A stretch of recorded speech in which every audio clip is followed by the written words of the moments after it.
Dr. Eric Kelly III and a host of phenomenal speakers from all around the globe for this 7-day virtual event that you don't want to miss. The mission of the Black Business Expo is to raise scholarship money from kids all the way from high school all the way from college. The Black Business Olympics is one of the largest Black business showcases in the world. It is an opportunity for businesses and companies to showcase their businesses globally. We are going to be giving away laptops up to $5,000 away to students.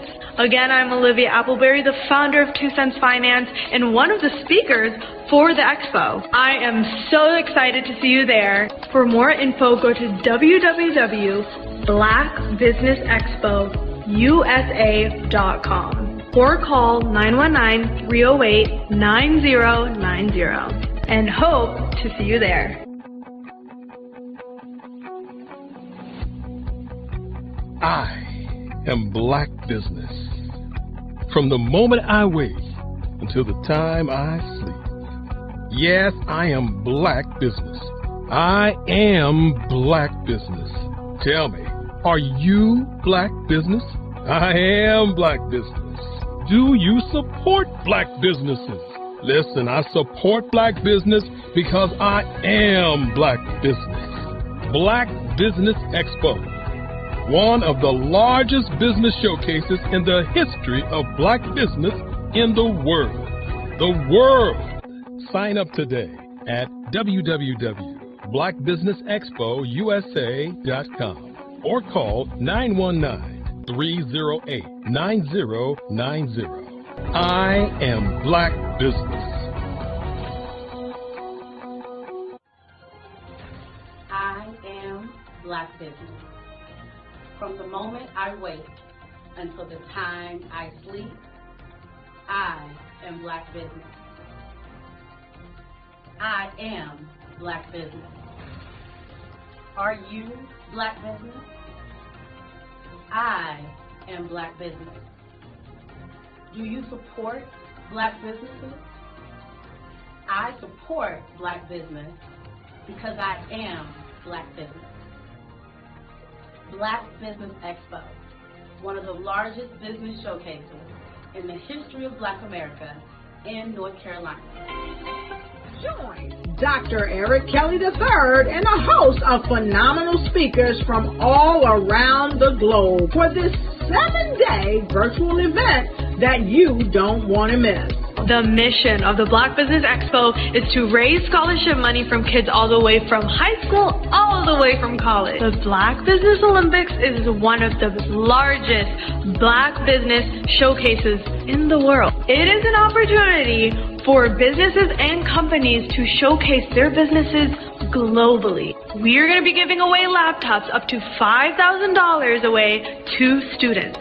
Again, I'm Olivia Appleberry, the founder of 2 Cents Finance and one of the speakers for the expo. I am so excited to see you there. For more info, go to www.blackbusinessexpousa.com or call 919-308-9090 and hope to see you there.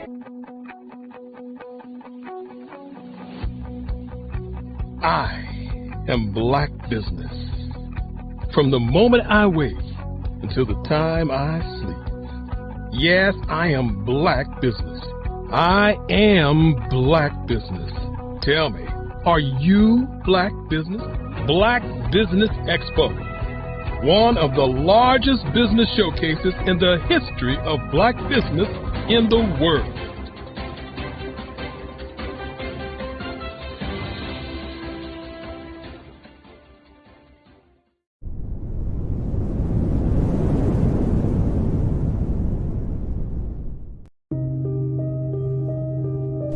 The Black Business Expo is changing my life. This year, they are giving away laptops and even $5,000 in cash to students just like me. I'm Alexis, and I want to go to college to fulfill my dream of becoming an entrepreneur. Help the Black Business Expo going to www.blackbusinessexpousa.com and also becoming a vendor, a sponsor, or donating.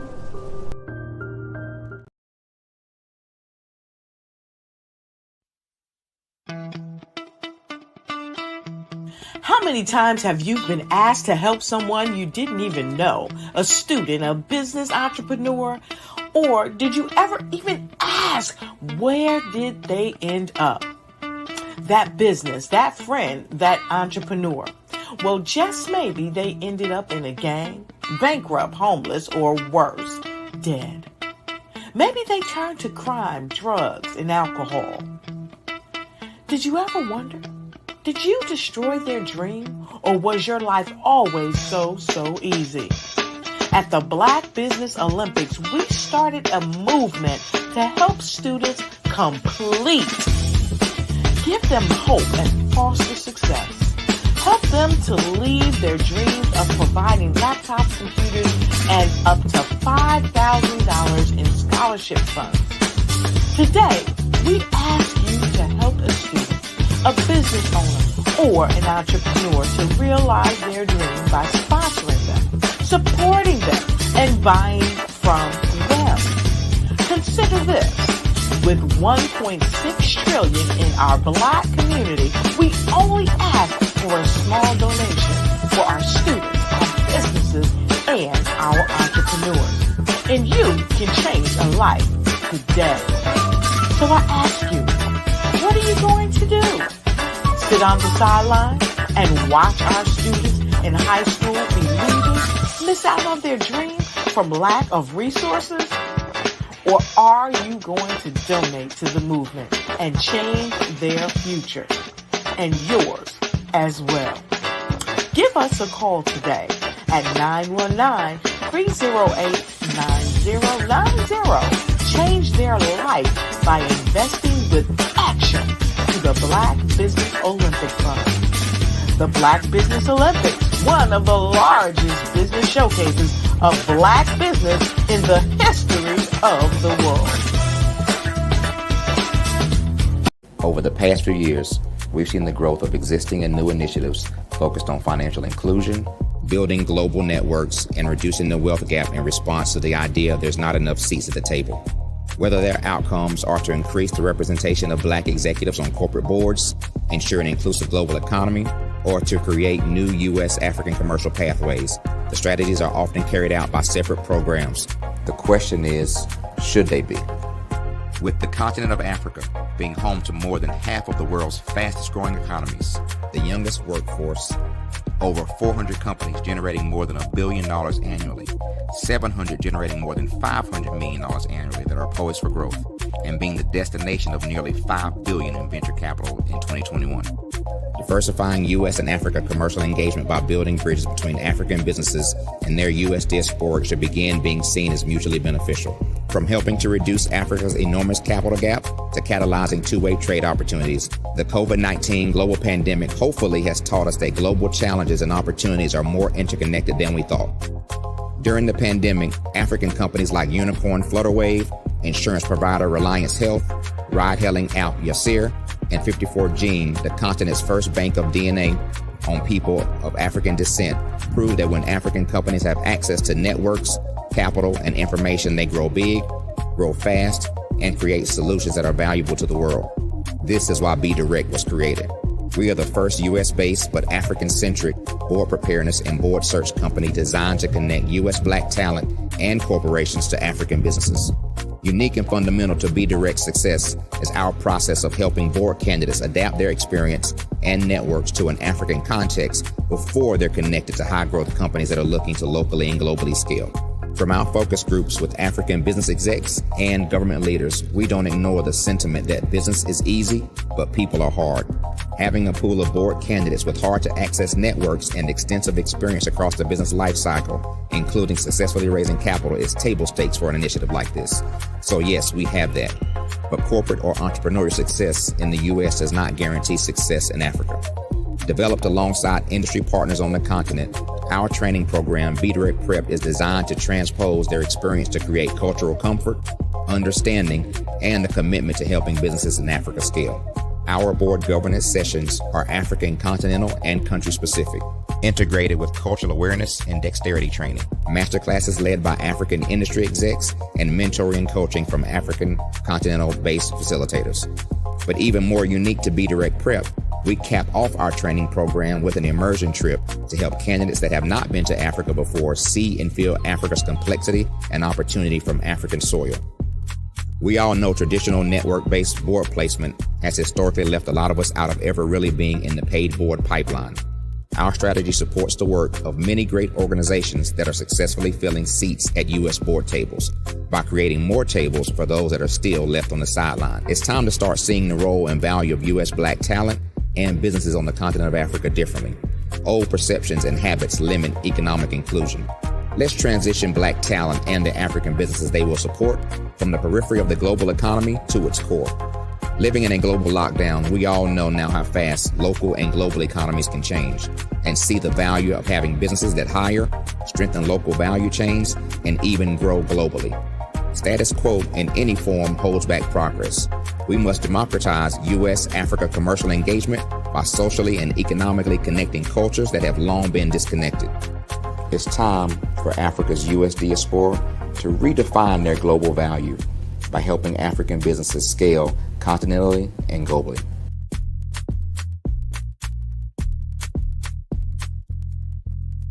I'm Ramon Ray, founder of Smart Hustle Magazine and smallbiztechnology.com.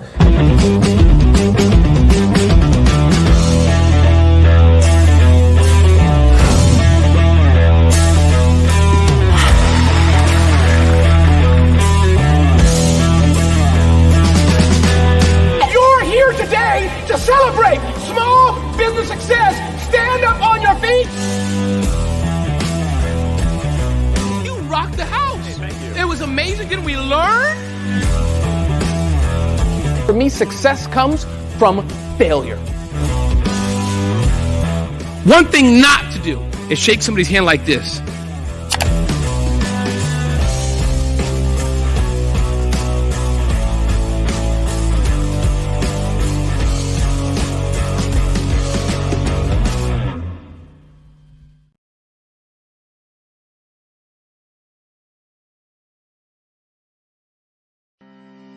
Are you aware that showing off your expertise can gain customers and position you as an expert in your industry? Consumers need confidence to purchase, so let us showcase your knowledge by interviewing you for a 3 to 5 minute video.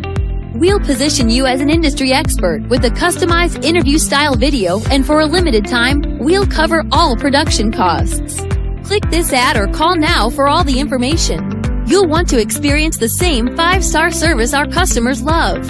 So take advantage of this one-time offer. Click this ad or contact us now.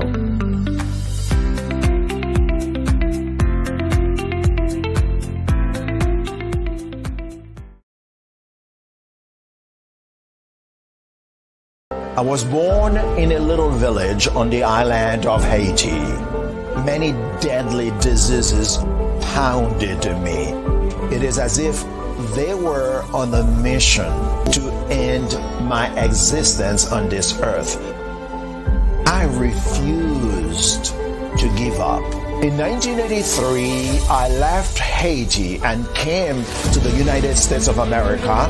And I came with $5, 2 shirts. I didn't speak any English. I came to Atlanta. I got a job. I was a doorman. I was a doorman with a dream.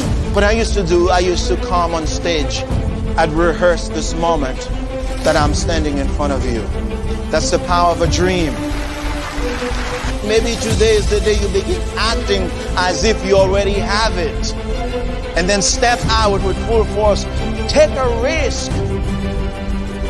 No condition is permanent. Don't let your situation distract you. You are chosen. You are called. You are born for a purpose in this life. Did you know women represent just 3% of Fortune 500 CEOs and less than 15% of corporate executives at top companies worldwide? Have you wondered what the secrets are to getting into the top ranks, whether in the private or public sector? Do you want to figure out how to stop being held back in your career or passed over for promotion? Then you're in the right place. Hi, I'm Dr. Madeline Ann Lewis, President and CEO of the Executive Women's Success Institute. I have decades of experience in the military, the federal government, and corporate America. And my mission is to help women succeed and tap into their full potential. I want to reach 1 million+ women around the world to become the leaders they are meant to be. So if you want to move into a management or executive level position, or maybe you are a female veteran transitioning out of the military into business entrepreneurship, then reach out to the Executive Women's Success Institute at 301-693-3284. Let us get you on the fast track to success. Hello, I'm Dr. Madeline Ann Lewis, President and CEO of the Executive Women's Success Institute. And my genius is helping women accelerate the path to success. You know, I was blessed to have strong women in my life who encouraged, motivated, and pushed me to do my best and to never even think about giving up on my dreams. So I say to women, we must show up to rise up. We have talents and potential, but who will see them if we don't speak up and get noticed? I know that women are a tremendous resource on this planet, and there is nothing more fulfilling than helping a woman tap into her full potential. I do this because I want to be a part of helping as many women as I can to show up, to rise up. I do this because genius is common.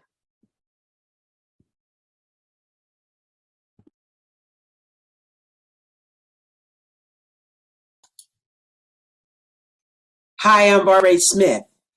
Genius is common.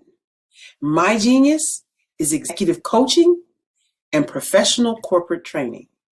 As the master executive coach and corporate training ambassador for the Genius is Common movement, I help business owners craft their stories in such a way that you know exactly what they do, what they have, and what they bring to the table.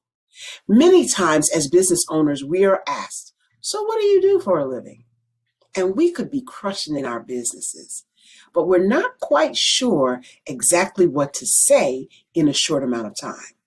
Well, I help you take those stories that are the reason why you're in business and why you're so passionate about your business and craft them in such a way that people are drawn to you as opposed to being repelled by you.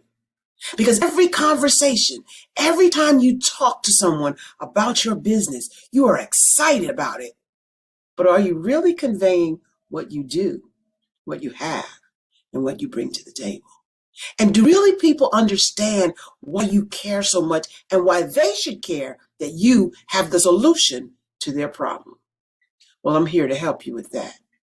As a master storyteller, I can help you with your stories and spin them in such a way that they are intriguing and fascinating. People want to listen to you talk about your business. That's why at the Genius is Common movement, I am the master executive coach and professional training ambassador. That's my genius. And genius? Oh yeah, it's common.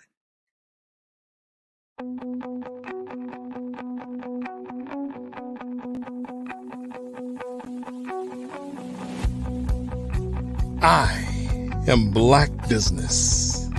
From the moment I wake until the time I sleep. Yes, I am Black Business. I am Black Business. Tell me, are you Black Business? I am Black business. Do you support Black businesses? Listen, I support Black business because I am Black business. Black Business Expo, one of the largest business showcases in the history of Black business in the world. The world! Sign up today at www.blackbusinessexpousa.com or call 919-308-9090. I am Black business.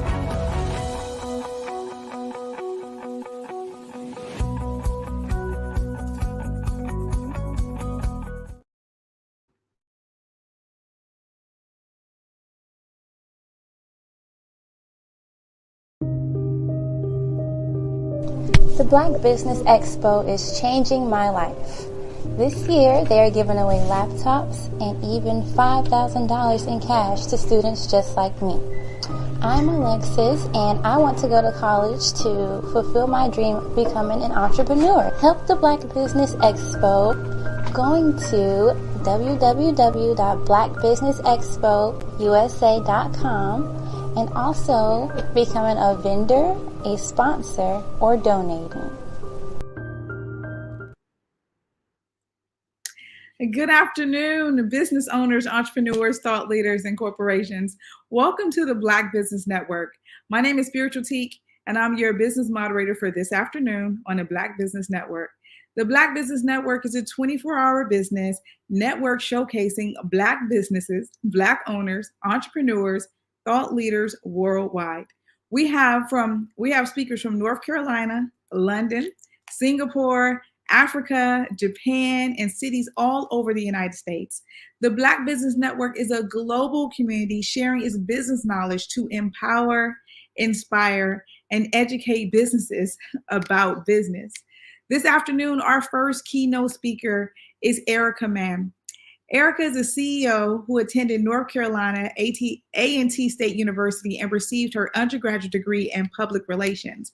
While working for corporate Fortune 500 companies, she's continued to further her education, receiving certifications in Lean methodology and Lean Six Sigma Green Belt from North Carolina State University. She then obtained her MBA from Strayer University while working full-time as a single mother. Erica Mann birthed Prestigious Image LLC from a college project into a successful business with a six-figure revenue with 2 years of opening. Though she faced adversaries, Erica found success within her vision. I present to you Erica Mann. Hello, Spiritual Teak and everyone. Thank you so much for having me. It is so good to have you here today, Erica. Good to have you. Genius is coming, and I'll see you on the other side. Thank you so much. Well, everyone, I appreciate the beautiful introduction. So again, I am Erica Mann. It's spelled like Erica, but it's pronounced Erica. But I will answer to Erica. I answer that both actually. And so again, I'm the business owner. I'm the CEO of Prestigious Image LLC. We are a business consulting firm. We help companies and people improve processes. We help them create processes, and we help new business owners get their startups in place and provide them with the business documentation that they need. For existing businesses, we also, provide consulting services. We are also a public notary here in the state of North Carolina, and we focus on helping existing businesses reach their goals, document their goals, and really get to a place where they have the documentation that they need to be successful as a business. When working in corporate, one thing that I learned is that very many companies, big and small, Fortune 500, Fortune 100, even those just making $3,000 a year, they tend not to have the time to actually document. So today, I am here to talk to everyone about documentation and why that's so important. One thing that I believe, even in my personal life, we all know how important it is to tell your story. And so in telling your story from a business perspective, documenting the historical portions of your business, how you got started, processes that you had in place, how you improve those processes over time, help to tell a story of how a business was birthed. And that's important because when you have new employees that are onboarded, you want to make sure they understand the culture of your company. And portions of that story that you document tells the new hires, it tells your clients even what it is that you do, why it is that you do it. And it helps to support your visions, missions, and goals that you set for your business, right?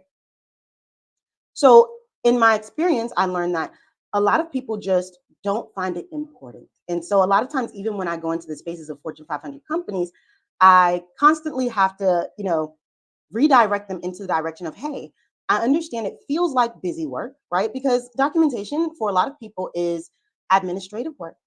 And so what happens is they really don't understand that it's more than just admin. It's more than just busy work. It is ensuring the longevity, and it's also ensuring the success of your business, of your team, whatever it is that you're working on. So these concepts can be applied to your personal life. For example, if you document what you spend throughout the year, doing your taxes at the end of the year is easier because you can then tell the story of how you spent your money and how you made your money. So that is one thing I also focus on, is from a personal development perspective, showing people that these business concepts and methodologies can be applied to your personal life. So if you're going to go get certified in it, use it also to improve your life. And so that's what I did in order to start my business, which is how I went from 1 year, $2,000. And by the end of that first year into the second year, I was making six figures. And I'll share a little bit about how I did that. And then I'll go into business process management and the demand phases and things like that. And we'll dig a little deeper. So the way that I did it was I worked smarter, not harder. I knew that what I was doing in corporate was well sought after because they would tell me so. I knew that it was something that I would have a lot of longevity in because I could go into different industries within business. So there's not an industry in business that I cannot touch. And so that makes me viable in what I do. Well, when I realized that, and I would go to W-2 work, and people would say, we'll certify you in this, or we'll help you educate you in that. And then they would give me opportunities to then teach that to other people. I saw that as an advantage. And I saw it as reciprocity. So while working there, I would go and enroll in programs, get my certifications, and I might be there for a few years, 3, 4, 5, longest I think was 7 years.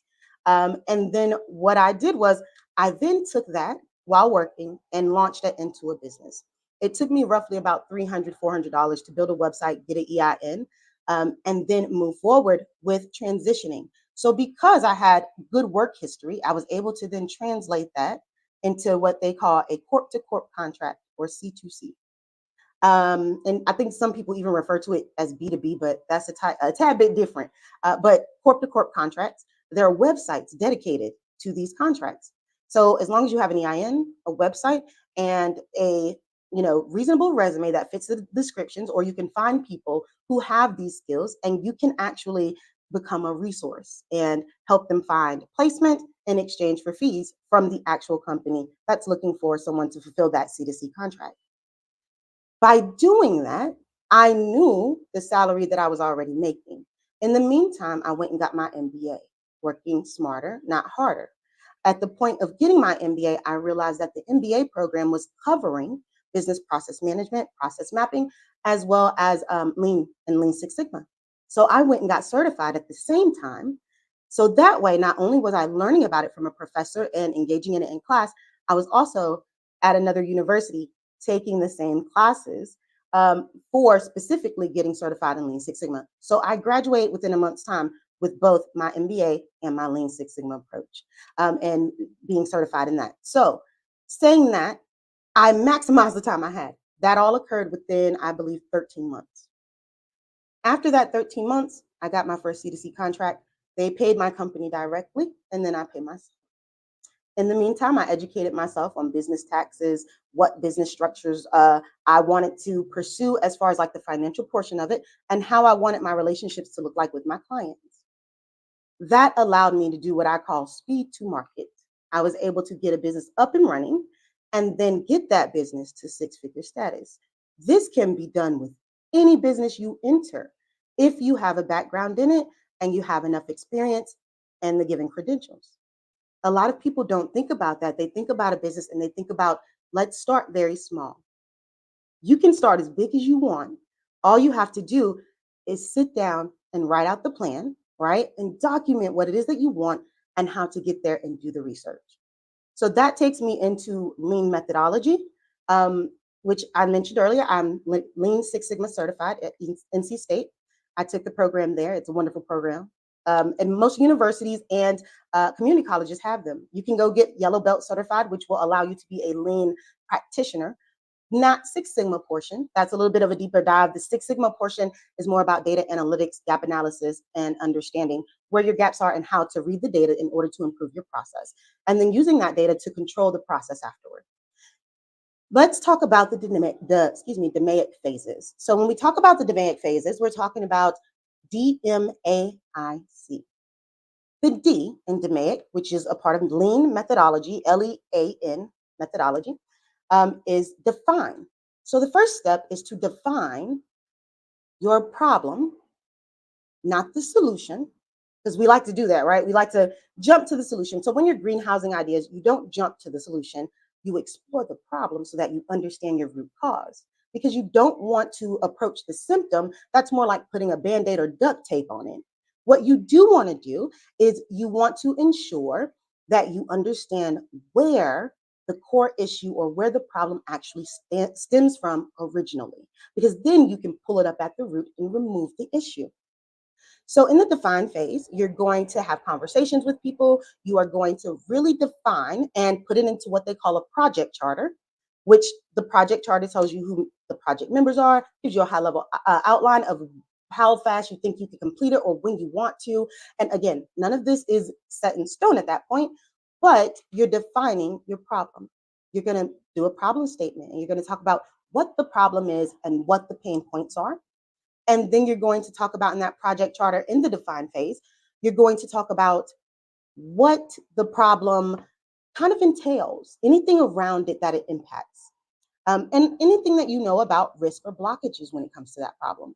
So what the project charter and the define phase does, it helps you to better understand and become an expert in what the issue is, so that as you move through the rest of the DMAIC phases, you are able to effectively approach the issue and give yourself the best chance at ensuring that you have a viable solution.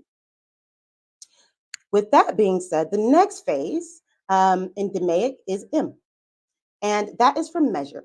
So in the measuring phase, you are going to do your Pareto charts, which is a chart that helps you analyze the issues and causes that you found. And it helps you determine how frequently those things occur. So as you do the Pareto chart and you go through the measure phase, you are also process mapping. A process map is a pictorial view of a process. It could be a process where, someone comes into a restaurant, they walk to the counter, just to give an example. They approach the person at the register enters and it goes through that step. When I say pictorial, what I mean is that a process map is a collection of universal symbols that are used across the industry. So let's talk about the industry. That's any industry. So a process map is actually a guide to ensure that there is a universal language. So I could definitely create a process map for my company, take it to another company, and they should be able to read it. What that means is that this is something that you can get certified in. And it doesn't, to be honest, it's very inexpensive. So one thing I do is I research how to get a return on your investment with, credentials. So some of the things that you can certify yourself in for $50, for example, customer experience, about $50. But what customer experience is, customer service. If you've ever worked at McDonald's or any other place, you can definitely say that you have that. If you have a small business, or even if you had a lemonade stand as a child, you can say, I understand customer service. You simply go take a test, pay $50, and now you've added about $25,000 to $50,000 worth of revenue to your net worth as an individual in the workforce. Now, That also helps you as a business owner, which is where we would like for people to move to. So in the measure phase, and you would process map these types of things out with signs and symbols that represent the who, what, when, and where. And then you would put notations in about the how. So it looks like a diagram, if you will, of information that takes you through the flow of a process. And what this measure phase and what the process maps and the Pareto charts and understanding your issues and understanding your root causes does, it helps you to formulate a pretty nice package of documentation for the analyze phase. In the analyze phase, you are going to then look, and that's the A in DMAIC, you're going to then look for areas, gaps. You're going to analyze the information that you gathered during the measure phase. So during the measure phase, you gather a lot of data. And during the analyze phase, you look at that data and you say, is the data necessarily pointing to where we thought the problem originated? And that analyze phase allows you to gear up to understand what it is that you actually need to improve a process. So when you are analyzing, you want to make sure you do root cause analysis, failure mode and effective analysis, which they call FMEA, or identifying possible products, services, process failures. There are lots of things that you look at during that point. And you just take your time through that. And so these things kind of occur in each phase, probably about 30 days or longer. It can be shorter depending on the size of the work or the issue that you're dealing with.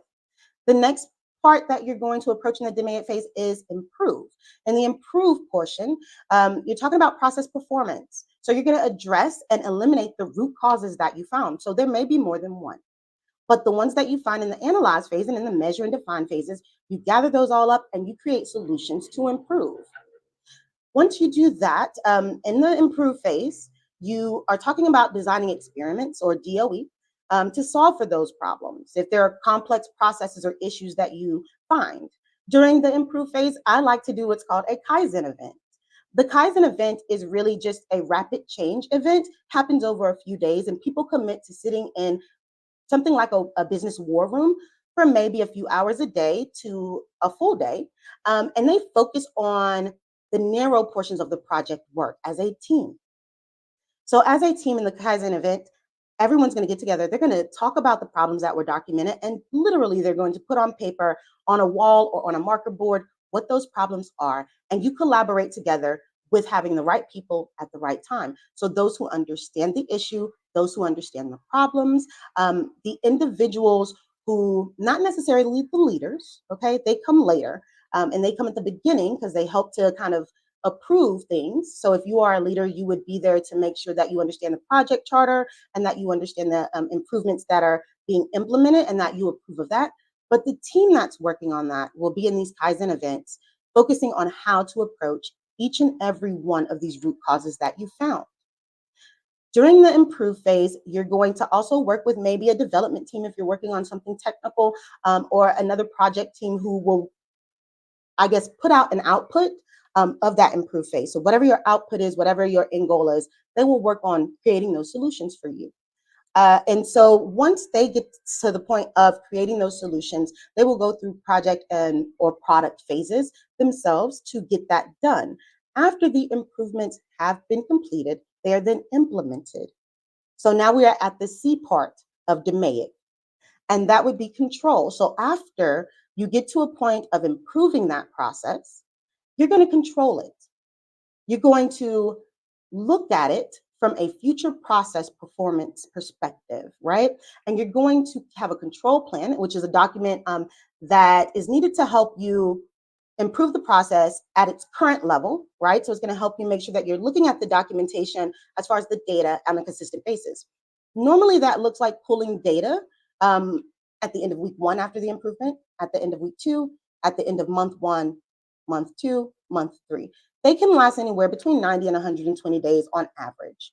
And so you're going to go through a statistical process for monitoring the improvement behaviors.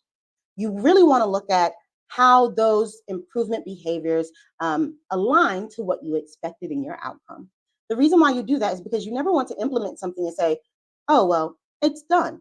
Because maybe what you implemented needs to be improved upon. And that's where in lean and in the DMAIC phases and business process management and business process mapping, we talk about leaning into things, really looking at it and looking at it from a perspective of how can we improve it from a stance of transparency and truth, right? So you want to be honest with yourself, you want to be transparent with your team, and you want to be accountable so that you can give yourself the best outcome possible at success. Sometimes this means that you have to understand failing fast. It is okay to fail because failing is not a loss. It's actually a way for you to get an experience, to learn a lesson. So you never really fail. It's always a win. So with that perspective in mind, if you implement something, after you improve it and then you implement it, in the control phase, if you realize, hey, this isn't the improvement success I expected, this isn't the rate of success I expected, or this isn't the outcome I expected, then what you want to do is go, you know what? It's okay. We failed fast. We know that something needs to be tweaked. And you go right back to the define phase. You look at the process that you implemented at the end of the control, and you say, how can we improve this again? That way, you get what's called speed to market. You can improve continuously, continuous improvement, lean thinking, right? And that way, you have a better chance of improving time and time again and getting to perfection faster than taking 4 years to get something to the market that's in perfect condition. So nothing's ever really perfect. So what we learn is that it's better to go through the DMAIC phase again and again. And that leads us to what I said before when we started here, which is you can apply this to your life, right? So you can lean into what hurts. You can lean into the pain, especially as a business owner, being a Black business owner. I'm very aware of mental health. I'm very aware of, making sure that there's work-life balance because we deal with things that are internally traumatic to us. So in doing that, leaning in to my experiences and thinking from a perspective of lean helps me to look at it from a place of, you know what, I can improve this. And that empowers me to do better, be more, right? So in the control phase, you have your control plan, you have your statistical process control, and you have the 5 S's because you want to, make a workplace that's suitable for control. That's normally in like a pipeline situation where you might be in some type of a warehouse where they have a belt line and they're going through the process of creating a product. The 5 S's are a visual chart that help you understand kind of where your controls are. It helps you to understand where your checks and balances are as well. You can also do mistake proofing at that time. So in the control phase, like I said, that you may also hear it being called a warranty phase. All right, so it's just a time period where you are reviewing the data and making sure that what you implemented is actually having measurable success. So let's talk about measurable success in business and in personal. Measurable success is kind of like having a goal that you have a time frame around that is measurable, meaning you can have metrics around it and you can go pull those metrics. For example, if you want to save money, you create a bank account. You look at how you can save money, how you can actually make your money grow for you while you're saving it. So you may have a bank account that allows you to have some fees attached to it for just letting it sit there, like a CD account or something, or a market account. So you would take that, and as you let that money grow, you would eventually at the end of month 1, 2, 3, maybe month 6, you would go to the bank or go online and you would pull the data for that account and take a look at it yourself, right? So that is where we are talking about understanding that after control phase, you have to look at those things and lean into your life, right? And you can control that. Just like the example I gave with having a bank account, you pull the data yourself, you look at it, or you have a professional look at it, and you sit down with that professional and you say, where am I on my process? Where am I on my journey? And you assess that through actionable data that you can see, facts, not just what you think, and not just based on the amount in the bank account. You want to look at how much money is coming in, because the reality is, although you're saving the money, you also want it to grow. Is there another type of account that you should be switching over to continue to grow that money? Is there a different amount of money that you should be putting in based on the requirements of that account so that you can maximize the benefits and return on your investment? So those are the things that we think about, even in business, as well as our personal lives when it comes to leaning in. And that's kind of like the thought process of how you do that. Part of my business also teaches this information to children, which is actually quite easy because what you do is you give them something like making a pizza. And that is a process that you map out. And then you say, well, how can I make the pizza faster? That's process improvement. So you do a flow chart with the kids, and then you go through the process of let's make a pizza. How long did it take us to make the pizza? And you actually, instead of looking at instructions, which tell you it takes 15 minutes to cook, you do it yourself. So when you're looking at processes from the MAIC phase, you want to make sure that in business, you're not looking at the documentation that tells you how long it should take. For example, in a call center, you may be looking at the process of how long it takes someone to complete a call. Well, based on what the company has, documented, it may look like it should take no more than 3 minutes. But if you observe the actual person who's doing the job and observe what they're doing, and then see if they're doing exactly the process that the company has on paper, I guarantee you 90% of the time, you will find that we are not doing the process that's on paper. So the process on paper is obsolete, which is why documentation is important, because you wouldn't know that unless you documented it, right? From the perspective of the person on the phone, as well as the company requirements document that tells you how long it should take. So you want to be mindful about those things as you move through these processes to observe people. And that's a part of your define and measure phases, is observing people in those settings if people are involved. And that's where we talk about people, processes, and technology. It's not enough just to look and assess your business from a people perspective. Like, how many people do you have on board? What are their skill sets? How long does it take them to do work? Or what is it that they need that you have to provide as a leader? But you also want to look at the processes that you give them, because sometimes the people aren't what's broken. You don't need new employees. You need new processes that make things faster, easier for them to do their job so that it takes them less time and gives them more work-life balance. Also, technology. Sometimes it's not the people or the processes. Maybe you have great people. Maybe your processes have been, maximized, and those processes run smoothly, and they give you the output you're looking for, and you reach your goals. But the technology is where it's broken, because maybe you just decided as a business owner, I don't want to pay for new technology. I'm fine with the old one. Well, we know that technology is forever evolving, and you want to keep up with that. You want to keep up with the newest and latest and greatest in processes, the newest, latest, and greatest in skills, which are your people, as well as the newest and the latest and greatest in your technology. When I say the newest, latest, and greatest, what I'm talking about is, for people, help your employees improve their skills. Find ways to help them get the training that they need, because when people are better educated in what they do, they have more confidence, they do a better job. And as a business, when you provide them with that, you're giving them an incentive and a benefit, and you're also saying, hey, I value you. As a Black business owner, one thing that I do want to make sure is that I'm providing work-life balance for my employees, fair pay, and opportunities to grow. So as a business owner, I decided, working in corporate, I saw how everyone said you should be dedicated to a job until you retire. My motto is, I don't want you to work here forever. I want you to grow. So I'm here as a business owner who birthed their own vision into a reality, a successful one, to help you do the same. So I feel like it's important, and I think many people agree, that the things that we do every day while working for others, we also do for ourselves.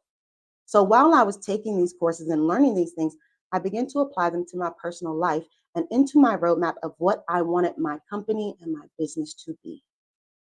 And I encourage all of you to do the same, because I promise you it will change your life. You will find that you can be happier, you can be more productive, you feel more confident, you're more assured in what you're doing every day. You don't have to remember everything, because you have a process that is documented.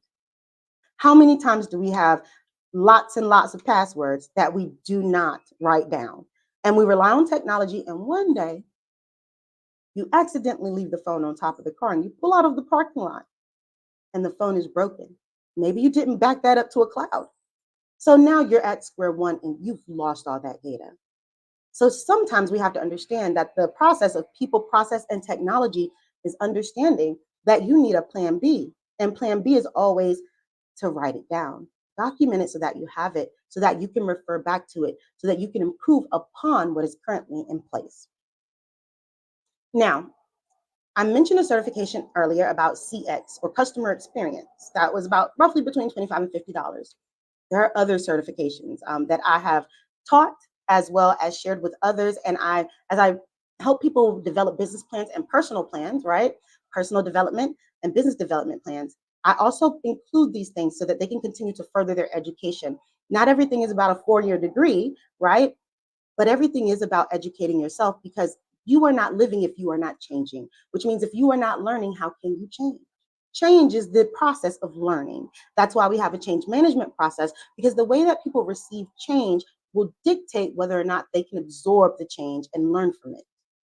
So with that being said, another one that people can use and get certified in is business process mapping. You can do that by going to omg.org, I believe, or Object Management Group is what you can Google.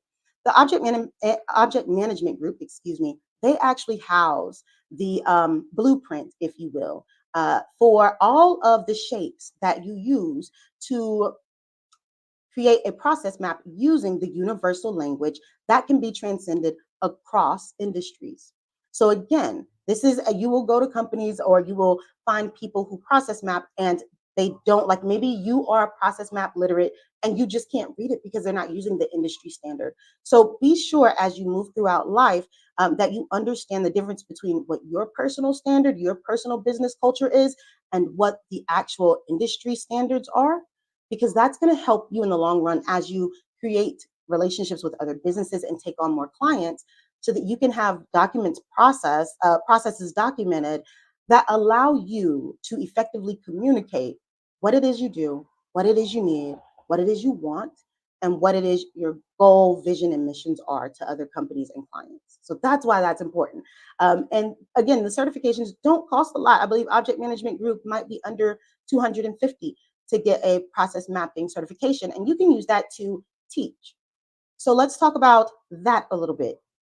When you talk about getting these certifications, understand that that is lean thinking within itself, because what I did was I took those certifications and turned them into business offerings for my company, which helped to create additional revenue opportunities for me.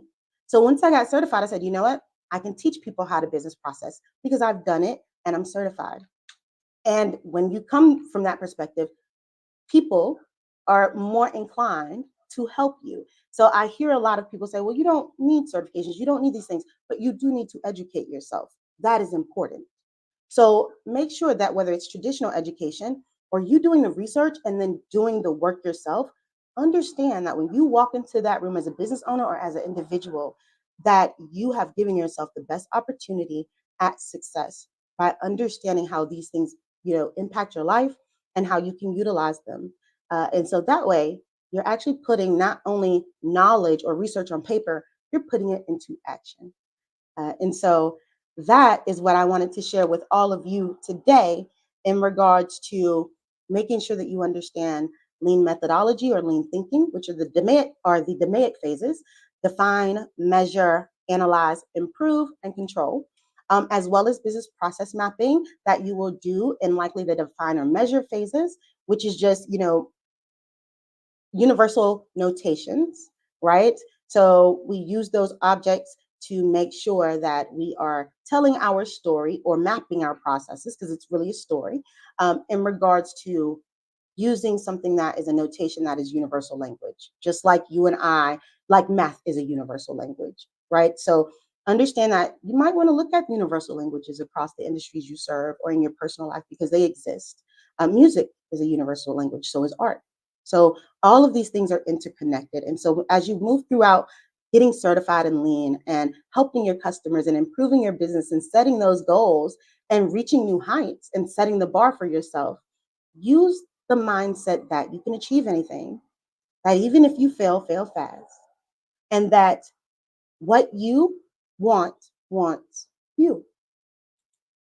Oh, Eureka, I love that. And I pronounced your name properly this time. Apologies. Oh, you are fine. Thank you. Eureka, I love that. What you want wants you. You dropped some for real nuggets. I was in here taking notes myself. It's been a pleasure having you here this afternoon. Can you tell us, and those who are watching and rewatching the replay, what's the best way to get in contact with you? The best way to get in contact with me is at www.prestigious, PRESTIGIOUS, image, IMAGE.work, WORK. Or you can reach me at what looks like Erica Mann at prestigioussimage.work. And either way will work, and I respond within 24 to 48 hours. Oh, that is beautiful. That is beautiful. Thank you very much again. And genius is coming, and we'll see you on the other side. Thank you. No worries. The Black Business Expo mission is to raise funds for high school seniors going to college for K-12 entrepreneurs. This expo is a fundraiser for students. The expo is a fundraiser for students, you can go to the website www.blackbusinessexpousa.com to donate to the scholarship fund, or use Cash App on the screen below and say the Cash App sign BBXUSA. Our goal is to give laptops up to $5,000 to 10 students. Students can register online at www.blackbusinessexpousa.com. Every dollar counts, so we want to remind you to donate to the scholarship fund. We want to thank our Black Business Expo USA sponsors, the NC100, Moody Capital Partners, Sway Soul, Lotus Ritchie Coaching and Training, Carolina, Virginia Minority Supplier Development Council, Step Management, The Hello LLC, Barbara H. Smith LLC, Margie McLean Foundation Incorporated, Genius is Common, Earth Essentials, 5-Star BDM Media, Mullane Shaney Global, Executive Women's Success Institute, The Quality Coaching Company, Superwoman Business Services, Creative Force Studios, Lee Entertainment, Artist App Design, Black Business Expo USA. Genius is Common, and I'll see you on the other side.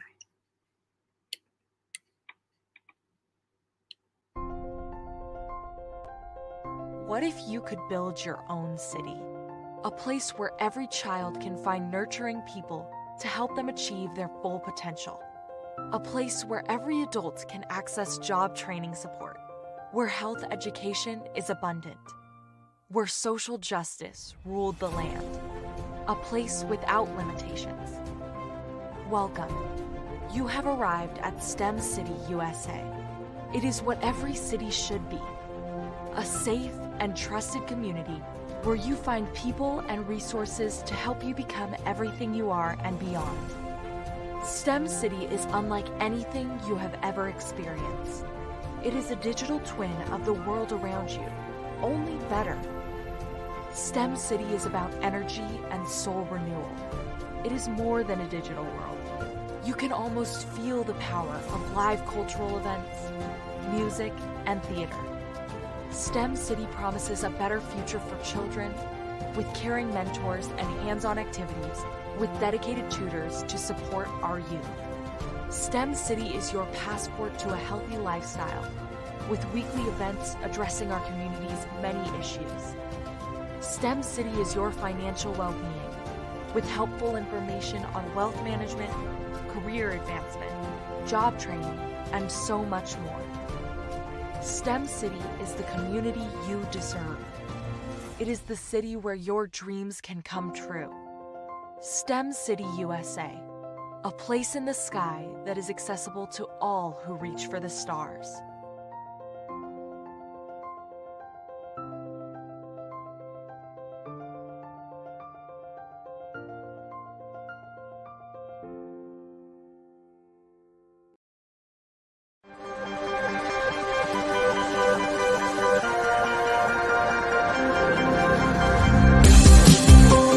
The Black Business Expo's mission is to raise funds for high school seniors going to college or K-12 entrepreneurs. This expo is a fundraiser for students. Please, you may go to www.blackbusinessexpousa.com to donate to the scholarship fund or use the Cash App at $BBXUSA. Our goal is to give laptops and up to $5,000 to 10 students. Students can register online at www.blackbusinessexpousa.com. Every dollar counts. Please donate to the Black Business Expo USA Scholarship Fund.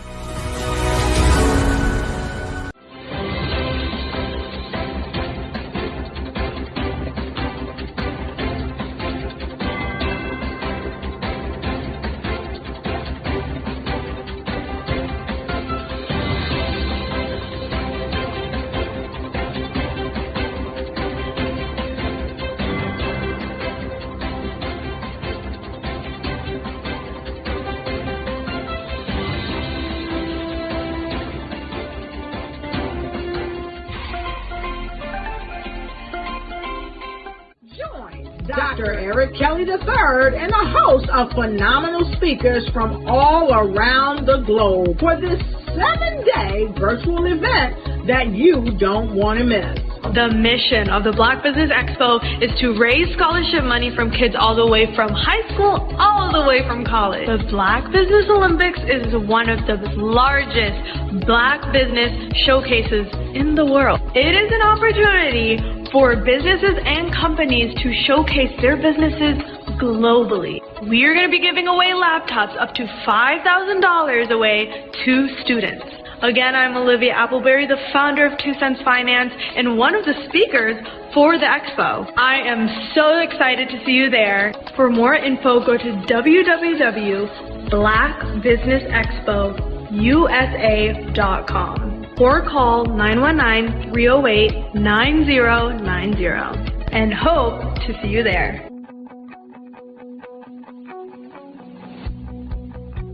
I am Black Business.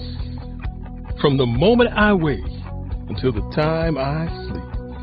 Yes, I am Black Business. I am Black Business. Tell me, are you Black Business? I am Black Business. Do you support Black businesses?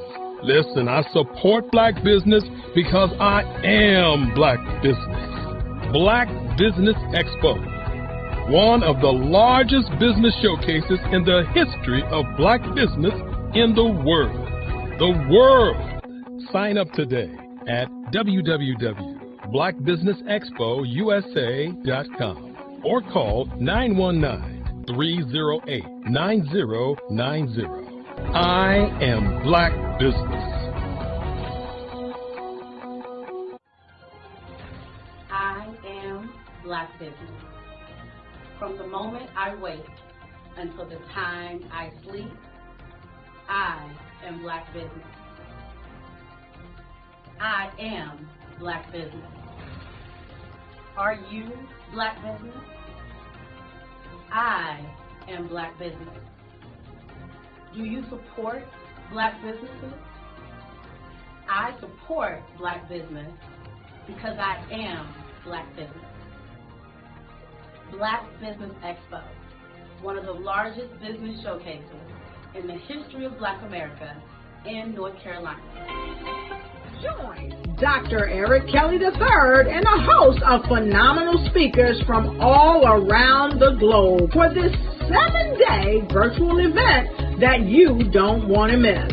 The mission of the Black Business Expo is to raise scholarship money from kids all the way from high school, all the way from college. The Black Business Olympics is one of the largest Black business showcases in the world. It is an opportunity for businesses and companies to showcase their businesses globally. We are going to be giving away laptops up to $5,000 away to students. Again, I'm Olivia Appleberry, the founder of 2 Cents Finance and one of the speakers for the expo. I am so excited to see you there. For more info, go to www.blackbusinessexpousa.com or call 919-308-9090 and hope to see you there. I am Black Business. From the moment I wake until the time I sleep. Yes, I am Black Business. I am Black Business. Tell me, are you Black Business?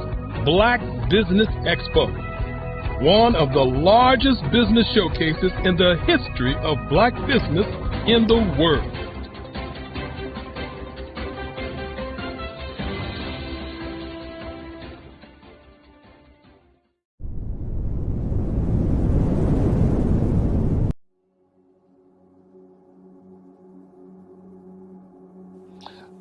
I was born and raised in southeastern West Virginia, the coal fields. My father was an AME minister.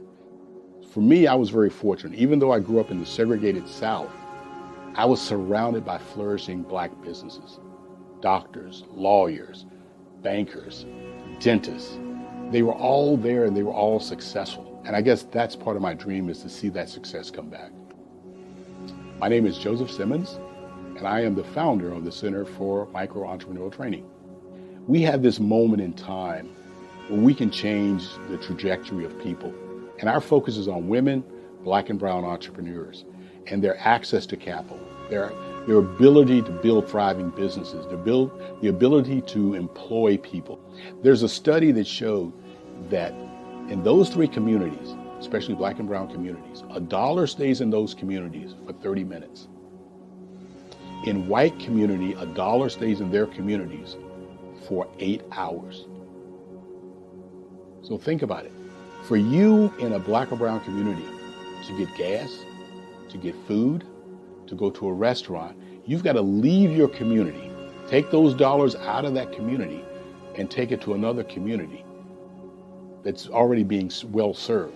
So if we can reverse that, if we can go from 30 minutes to an hour to 2 hours, that's progress. That's what we need to do. I was with SCORE, and then in May of 2020, of course, the events happened in regards to the murder of George Floyd. The other thing that I was experiencing was the denials of federal funds for small businesses. And it revolved around one thing. These businesses were not being prepared for grants and for government programs. And I came up with the idea for the Center for Micro-Entrepreneurial based off those two things. Morgan Stanley had a report out in 2020, first quarter, and it talked about there were 3 groups that were massively devastated by COVID-19 on their business. That was 1, women, number 2, Black, and number 3, brown entrepreneurs. The research showed that they had less cash on hand, they had less opportunity to go into a bank and get money, and they were very dependent on family and friends to keep their business up and running. If we can focus on those 3 groups, then we can have a dramatic impact on our communities. Really, the focus is on 3 areas.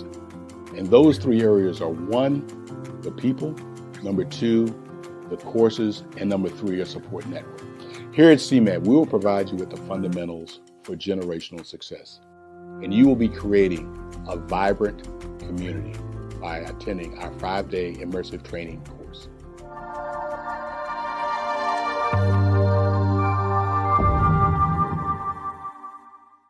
Are you a forward-thinking entrepreneur or business owner? The world is changing faster than ever, and it's time to pivot and adapt to the future. Hello LLC is here to help you do just that. Hello stands for helping enterprises leverage leading-edge optimizations. Our innovative solutions can streamline operations, reduce overhead costs, and give you a competitive edge in a market projected to reach $5 trillion by 2030. By pivoting to the metaverse, businesses can tap into a rapidly growing market that is projected to be a significant part of daily life for 25% of Americans by 2026. As a full digital metaverse agency, the Hello LLC can help you create custom solutions to streamline operations, increase productivity, reduce costs, and drive brand recognition. Why should you pivot to the metaverse with the Hello LLC? By leveraging cutting-edge technology, you can provide immersive experiences for your customers, expand your global reach, and unlock new revenue streams. Contact us today to make the pivot.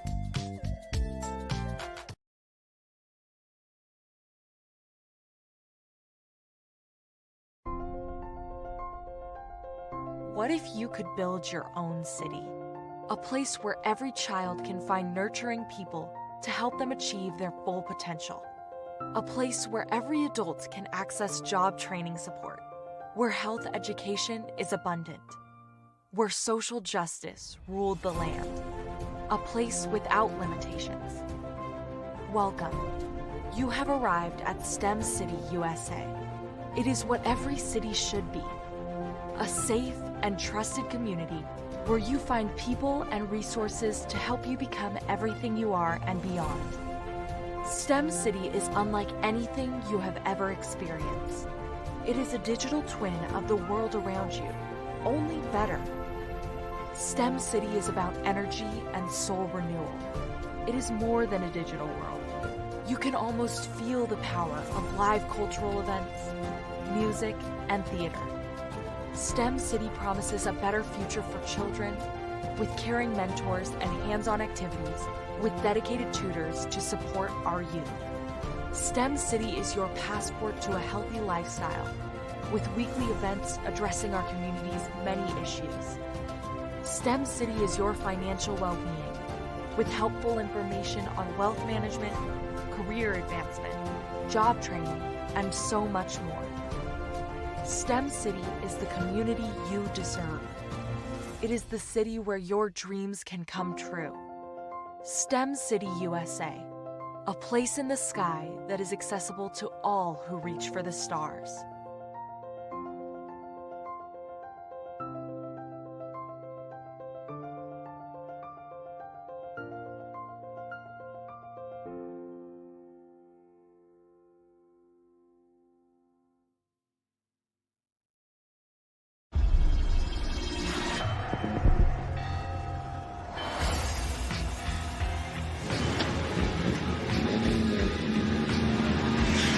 La connexion.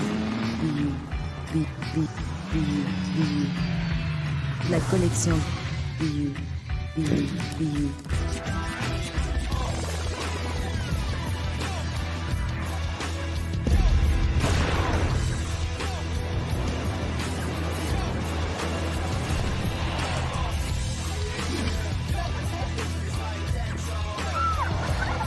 In a world obsessed with the cult of celebrity, I challenge you not to aspire to anyone else's greatness, but instead strive to reveal and ignite the greatness within you. Are you serious? I totally think that that's it. Hey. No! Hey! To me, sexy is a man that knows who he is and what he wants. Okay. He's comfortable. You look at him, you see him, he's just comfortable being himself. And you're like, Baby, be you. Be you, baby. Just be you. I like it. Introducing the Be You collection, exclusively available at K&G Fashion Superstore. Absolutely. So our coaching program help people that have the lack of time, that lack strategies, and lack the confidence to go after their dream life. So we help them implement tools. We help them implement, I love to leave the inherited lack of finances or the education behind finances. But it wasn't until I lost my firstborn, my only son, that life changed for me. And where I was going after it all, living the corporate life, hitting my 6-figure income and living in my dream house with my dream man, driving my dream car. Wow. I nearly lost it all when I lost my son. And so I realized it only takes one financial catastrophe that can change your entire life. That's what made me start All New Beginnings. Because no matter what's going on in life, there's a new beginning. And because of that, we develop a program called Wise Minded. My little slogan is, don't just dream it, let's live it. If they want to connect with you or work with you, what is the best ways for them to be able to do that? Well, for my social media guru, you can connect with me on every single social media platform as Tanya T. Morris.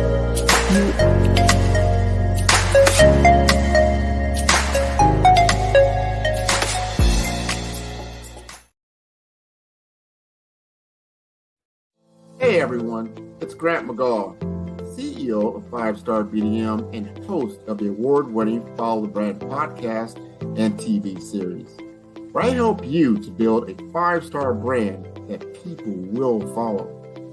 My genius is personal brand development through intelligent communication and helping you achieve your business and career goals. I am a requested speaker on digital technology and brand development issues. I want to work with you to increase the value of your current opportunities while attracting new ones. Every one of you is unique, and we all share challenges that can be addressed through smart branding. As a superconnector, I work with you as an executive coach to guide you along the complicated business and career development road, providing the enhancement tools and information you need to succeed. Together, I will help you succeed in today's challenging business climate. I will evaluate and measure your progress. Best of all, I am right alongside you every step of the way. Build the brand called you. Genius is coming.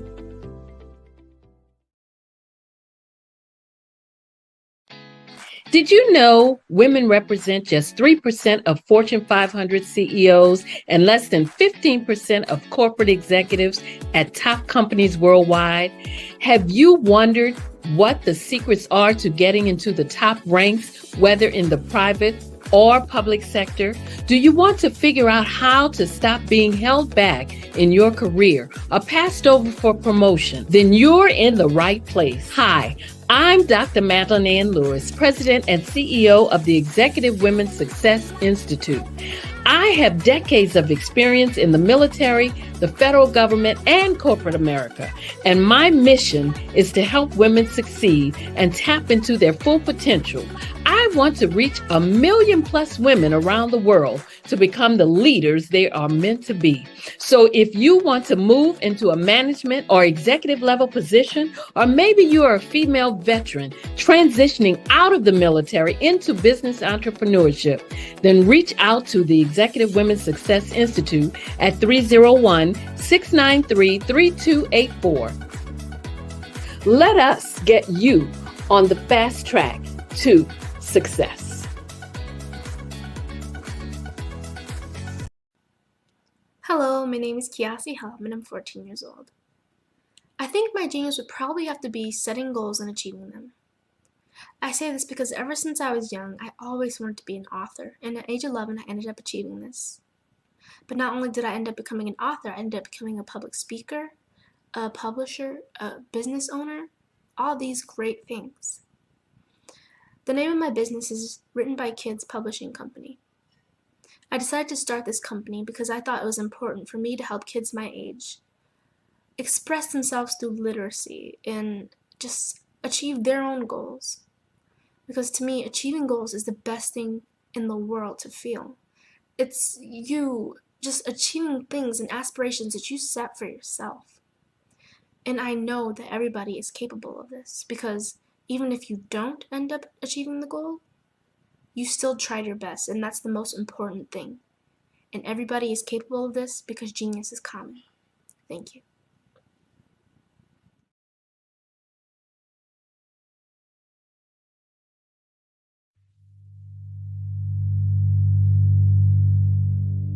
So what we have to do is when we get in a spot, we need to create some spots for us.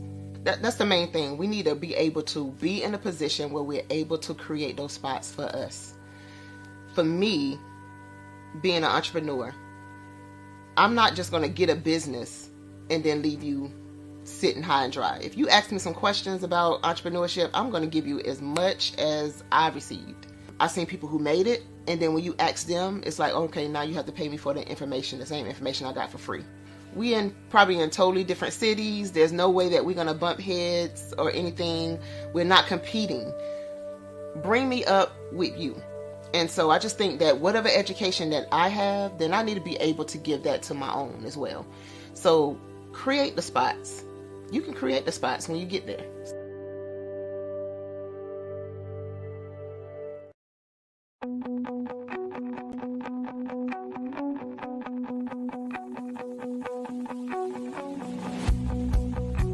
I am Black Business. From the moment I wake until the time I sleep. Yes, I am Black Business. I am Black Business. Tell me, are you Black Business? I am Black Business. Do you support Black businesses? Listen, I support Black business because I am Black Business. Black Business Expo one of the largest business showcases in the history of Black business in the world. The world! Sign up today at www.blackbusinessexpousa.com or call 919-308-9090. I am Black Business.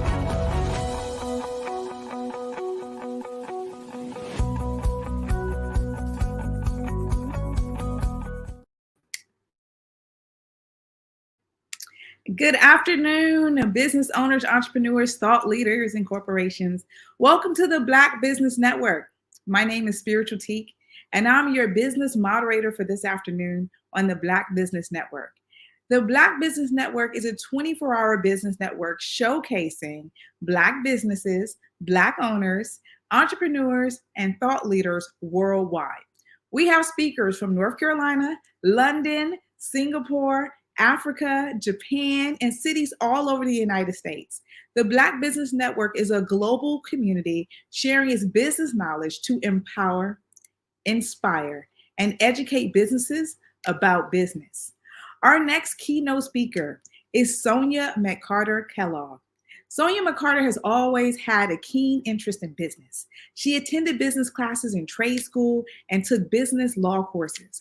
Her parents could not afford to send her to college, so she managed to take evening courses in whatever was available. She had the opportunity to work in various roles that have allowed her to apply her business knowledge and started as a mayor's assistant, where she learned the ins and outs of local government and gained valuable experience in public administration.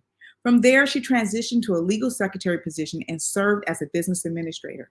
One of the highlights of her career was being nominated as a Business Professional Woman of the Year. I present to you Sonia McCarter-Kellogg.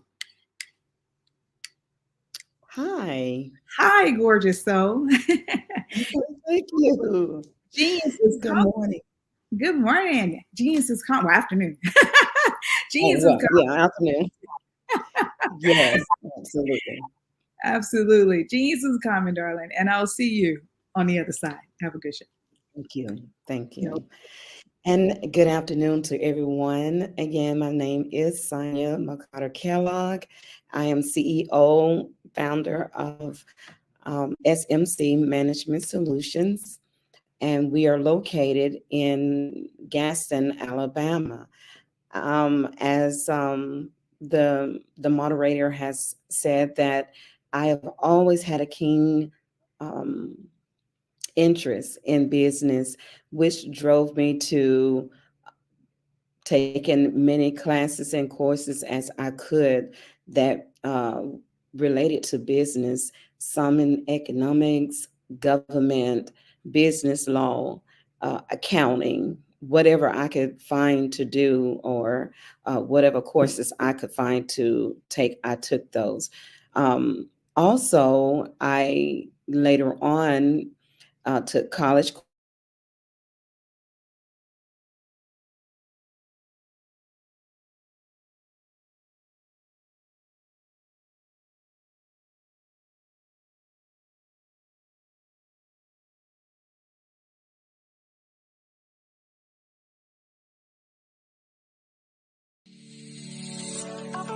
Did you know that our black dollar only lasts for 6 hours in our community? Yet other communities, their dollars last for 19 to 30 days. The Black Wall Street Nation. Black Wall Street Nation. Yes, that's why we created the Black Wall Street Nation. Black Wall Street Nation is a centralized directory available to all Black businesses across the world. It was created for businesses like you, the ones that want to start and the ones who have a dream that have already started, such as businesses like Drop in a Bucket Productions, Valito Foods, Sugar Tea Branding Firm, All the Dazzle, Bun Cakeaholic, Miss Riot, and you.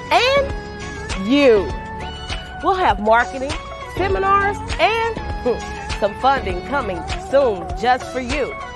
So, we want you to come and join us. www.blackwallstreetnation.com. See you there.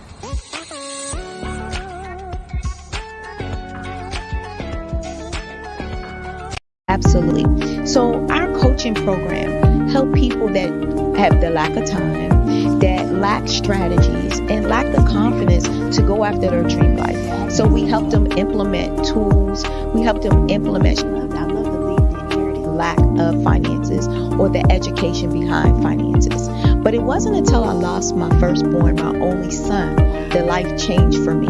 And where I was going after it all, living the corporate life, hit my 6-figure income, and living in my dream house with my dream man, driving my dream car. Wow. I nearly lost it all. Wow. When I lost my son. And so I realized it only takes one financial catastrophe that can change your entire life. That's what made me start All New Beginnings. Because no matter what's going on in life, there's a new beginning. And because of that, we develop a program called Wise Minded. My little slogan is, don't just dream it, let's live it. If they want to connect with you or work with you, what is the best ways for them to be able to do that? Well, for my social media guru, you can connect with me on every single social media platform as Tanya T. Rose.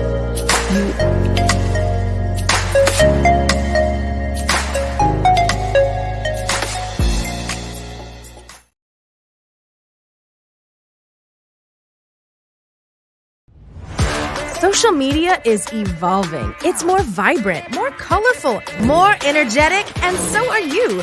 It's not just photos anymore.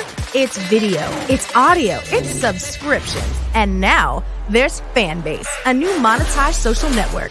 Fanbase delivers the complete native app experience with full content monetization for every user. No algorithms that shadow ban your engagement or growth, and no ads. Follow anyone for free and subscribe directly to your favorite creators for $4.99 a month. Plus, show some love by tipping on any post. Also, make a Fanbase page and monetize your content the same way. Finally, connect with your followers by posting the amazing content you already create. And now, get paid for it. It's time to energize and monetize. Because everyone's a fan of something, and everyone has a fan base. Over the past few years, we've seen the growth of existing and new initiatives focused on financial inclusion, building global networks, and reducing the wealth gap in response to the idea there's not enough seats at the table. Whether their outcomes are to increase the representation of Black executives on corporate boards, ensure an inclusive global economy, or to create new U.S. African commercial pathways, the strategies are often carried out by separate programs. The question is, should they be? With the continent of Africa being home to more than half of the world's fastest growing economies, the youngest workforce, over 400 companies generating more than $1 billion annually, 700 generating more than $500 million annually that are poised for growth, and being the destination of nearly $5 billion in venture capital in 2021. Diversifying U.S. and Africa commercial engagement by building bridges between African businesses and their U.S. diaspora should begin being seen as mutually beneficial. From helping to reduce Africa's enormous capital gap to catalyzing two-way trade opportunities, the COVID-19 global pandemic hopefully has taught us that global challenges and opportunities are more interconnected than we thought. During the pandemic, African companies like Unicorn Flutterwave, insurance provider Reliance Health, ride-hailing app Yasir, and 54Gene, the continent's first bank of DNA on people of African descent, proved that when African companies have access to networks, capital, and information, they grow big, grow fast, and create solutions that are valuable to the world. This is why Be Direct was created. We are the first U.S.-based but African-centric board preparedness and board search company designed to connect U.S. Black talent and corporations to African businesses. Unique and fundamental to Be Direct's success is our process of helping board candidates adapt their experience and networks to an African context before they're connected to high-growth companies that are looking to locally and globally scale. From our focus groups with African business execs and government leaders, we don't ignore the sentiment that business is easy, but people are hard. Having a pool of board candidates with hard-to-access networks and extensive experience across the business life cycle, including successfully raising capital, is table stakes for an initiative like this. So yes, we have that. But corporate or entrepreneurial success in the U.S. does not guarantee success in Africa. Developed alongside industry partners on the continent, our training program, Be Direct Prep, is designed to transpose their experience to create cultural comfort, understanding, and a commitment to helping businesses in Africa scale. Our board governance sessions are African continental and country specific. integrated with cultural awareness and dexterity training. Masterclasses led by African industry execs and mentoring and coaching from African continental-based facilitators. But even more unique to Be Direct Prep, we cap off our training program with an immersion trip to help candidates that have not been to Africa before see and feel Africa's complexity and opportunity from African soil. We all know traditional network-based board placement has historically left a lot of us out of ever really being in the paid board pipeline. Our strategy supports the work of many great organizations that are successfully filling seats at U.S. board tables by creating more tables for those that are still left on the sideline. It's time to start seeing the role and value of U.S. Black talent and businesses on the continent of Africa differently. Old perceptions and habits limit economic inclusion. Let's transition Black talent and the African businesses they will support from the periphery of the global economy to its core. Living in a global lockdown, we all know now how fast local and global economies can change and see the value of having businesses that hire, strengthen local value chains, and even grow globally. Status quo in any form holds back progress. We must democratize U.S.-Africa commercial engagement by socially and economically connecting cultures that have long been disconnected. It's time for Africa's U.S. diaspora to redefine their global value by helping African businesses scale continentally and globally.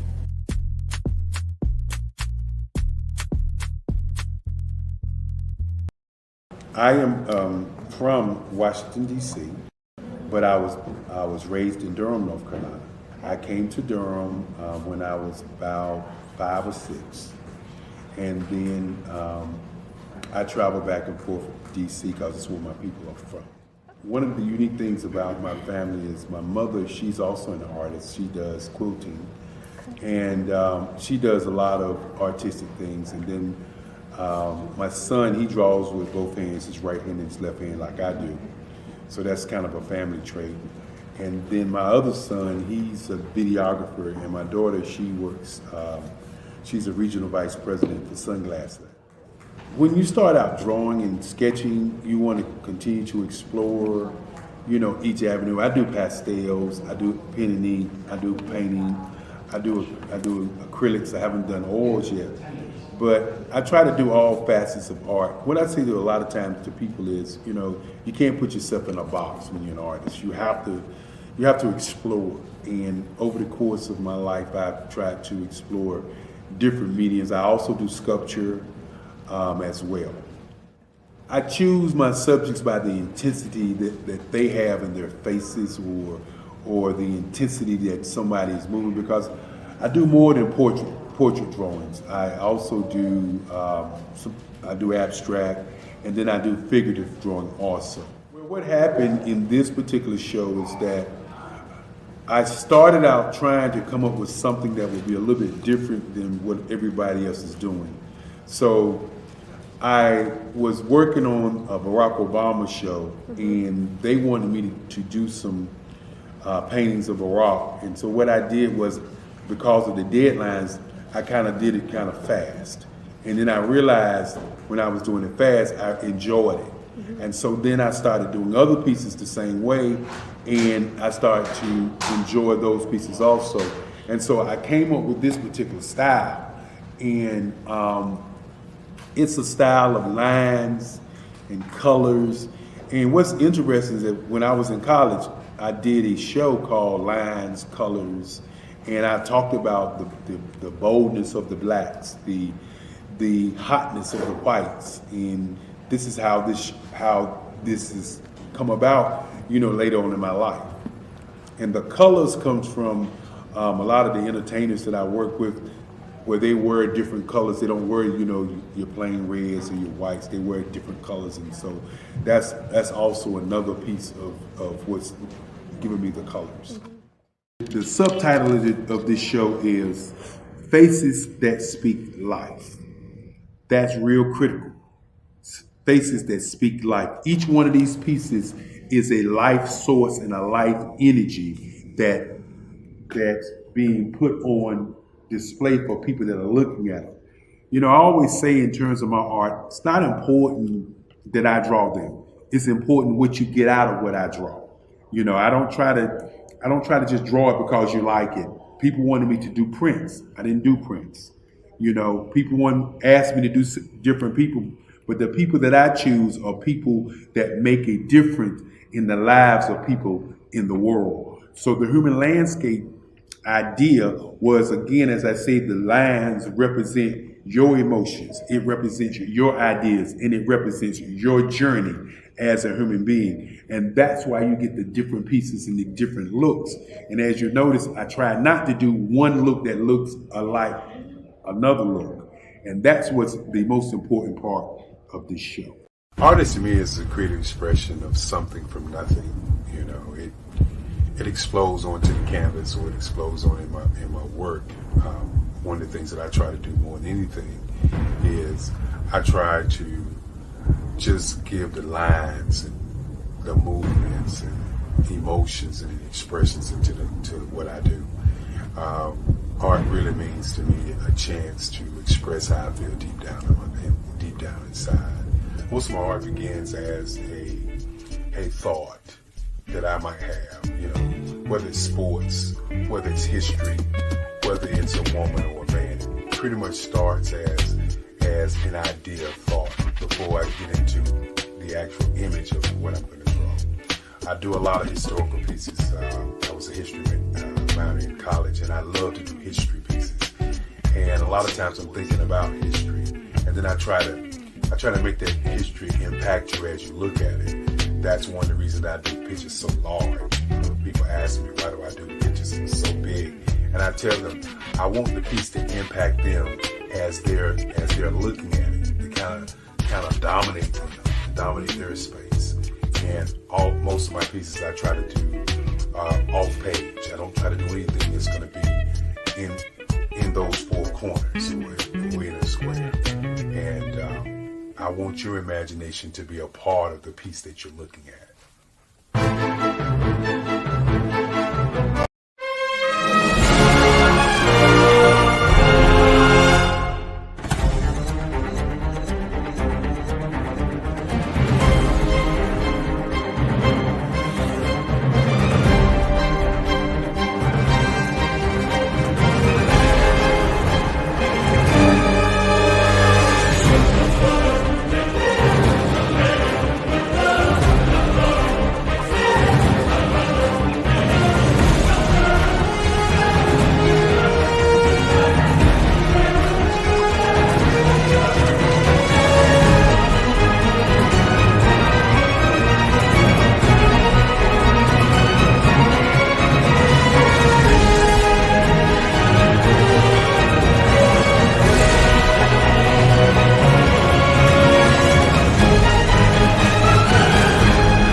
Sometimes you got to hear the news from the Black perspective, and more specifically, Black publishers. And that's exactly why you have to download the HeyTie app, the largest mobile app delivering breaking news, videos, and podcasts from 200 of your favorite Black publishers. Yes, 200 Black publishers delivering news as it happens, literally all in one app. Go to HAYTI.com or download the app in the Google Play Store or Apple App Store. It's completely free, along with information that you can trust, so go check them out.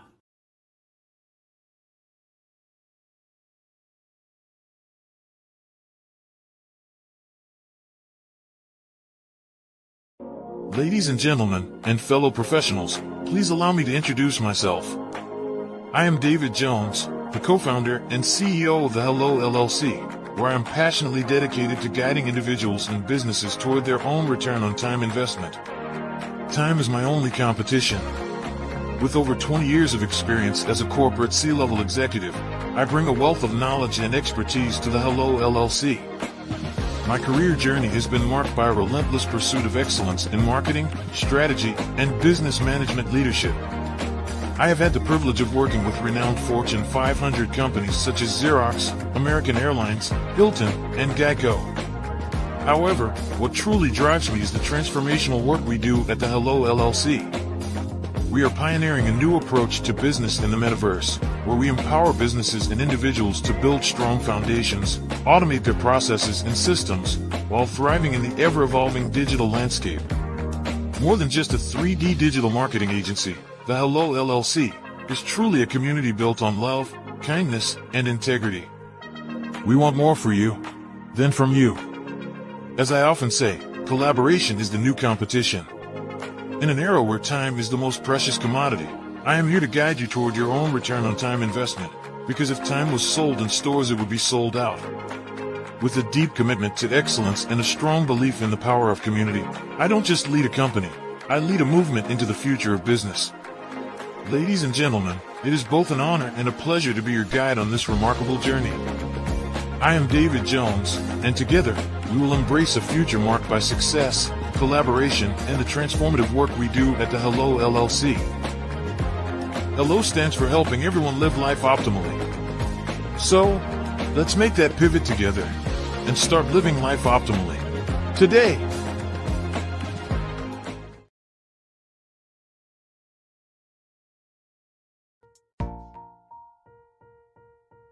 Have you ever seen a parent stressed out and needed a stress reliever with their child? One morning I was coming out of a store and saw a mother and her 3 or 4-year-old son. She was highly upset, actually beginning to yell at him. However, the more upset she became, it seemed the calmer the child became. He sat down on the sidewalk, crisscross applesauce, folded his arms, and looked up at her with a smile. You see, the angrier she became, the calmer he became, because he had the control of the situation. Hi, I'm Frizelma Lynn. I am the CEO and founder of Frizelma Teaching Parents, LLC. I'm a retired teacher, school district administrator, an author, speaker, and I am the parenting 911 coach. My mission is to rescue families by equipping parents with proven, effective, and practical strategies to enhance their parenting skills. Many times we as a society expect parents to teach, train, and raise their children without providing the necessary tools they need to accomplish this. However, parenting issues cannot be resolved without intervention. Therefore, Frizelma Teaching Parents has provided coaching programs, digital courses, and live webinar trainings to provide step-by-step research-based parenting strategies, even for parents. Welcome back, Sonia. Thank you. Genius is coming, and I'll see you on the other side. Thank you. Again,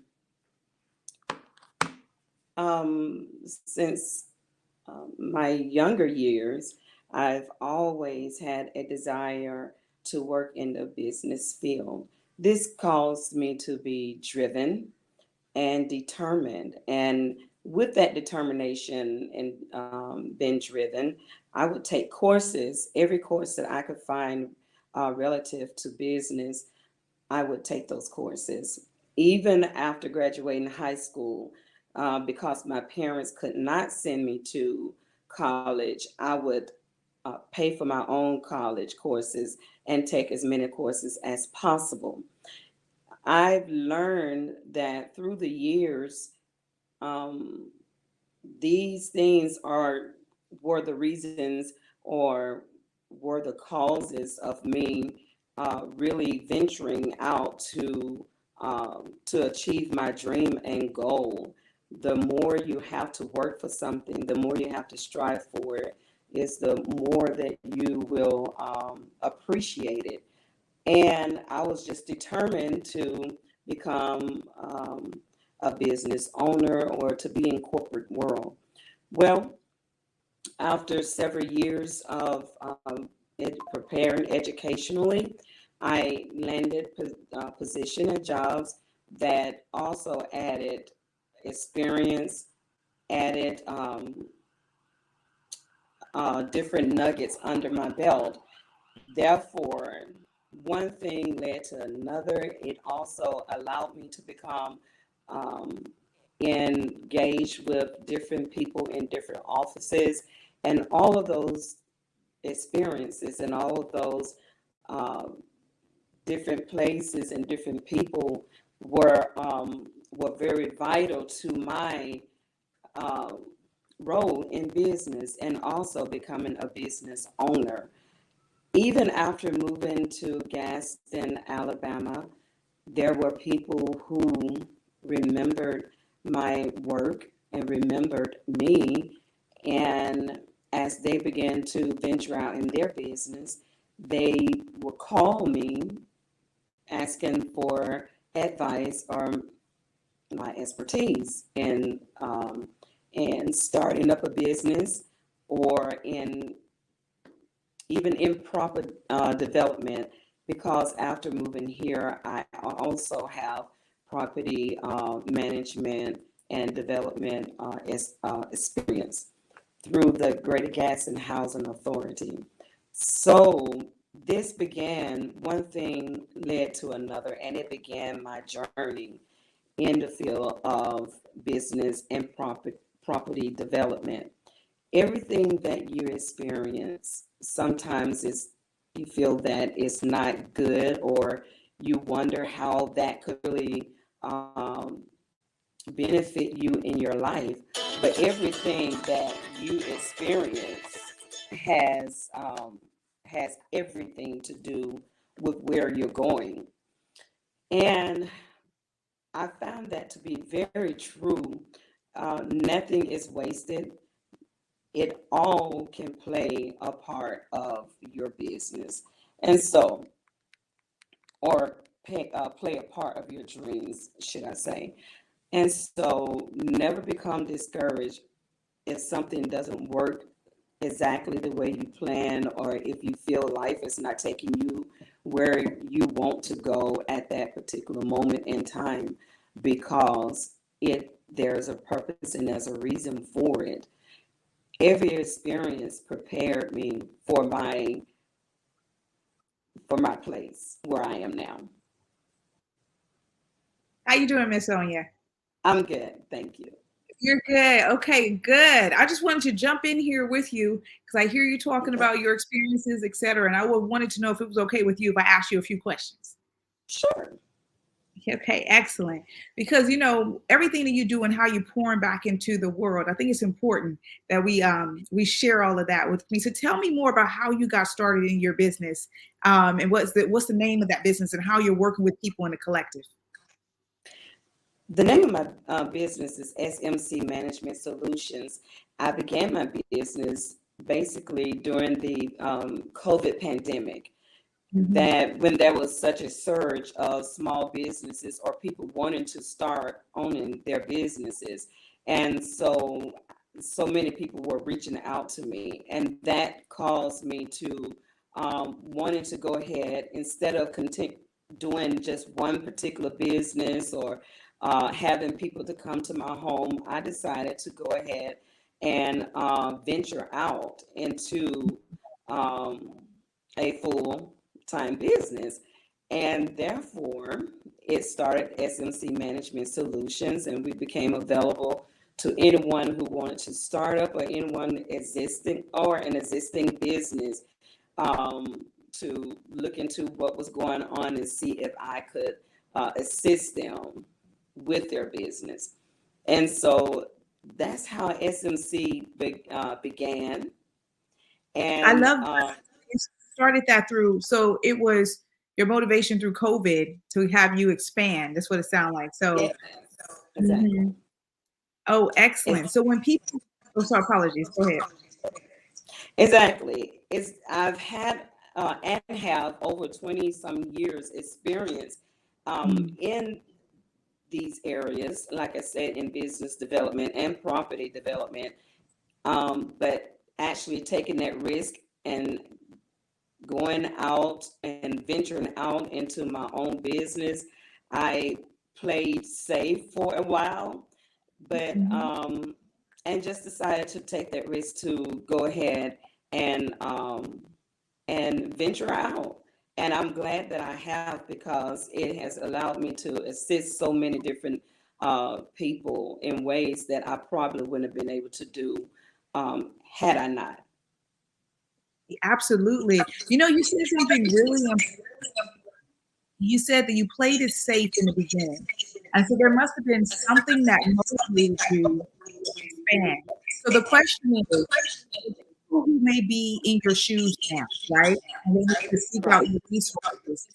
What would be like your 2 to 3 top tips if they feeling like they're playing it safe and they need to, get to you the coach? What would be your 2 to 3 top tips you would share with them?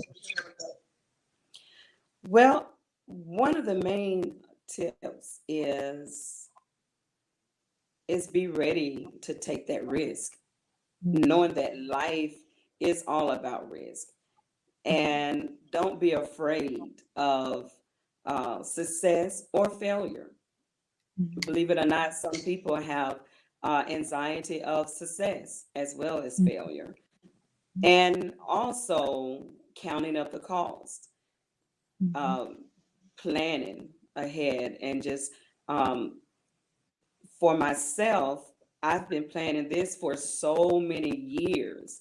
So it wasn't an overnight thought and just jumped into it. I've been planning for years. And most people who are wanting to become business owners, somewhere down the line, they have already had a glimpse or had a desire, or even perhaps even have their name, the name of their business. They already know what they want to do. Is having the courage to actually do it is the main thing, or it's been the drawback.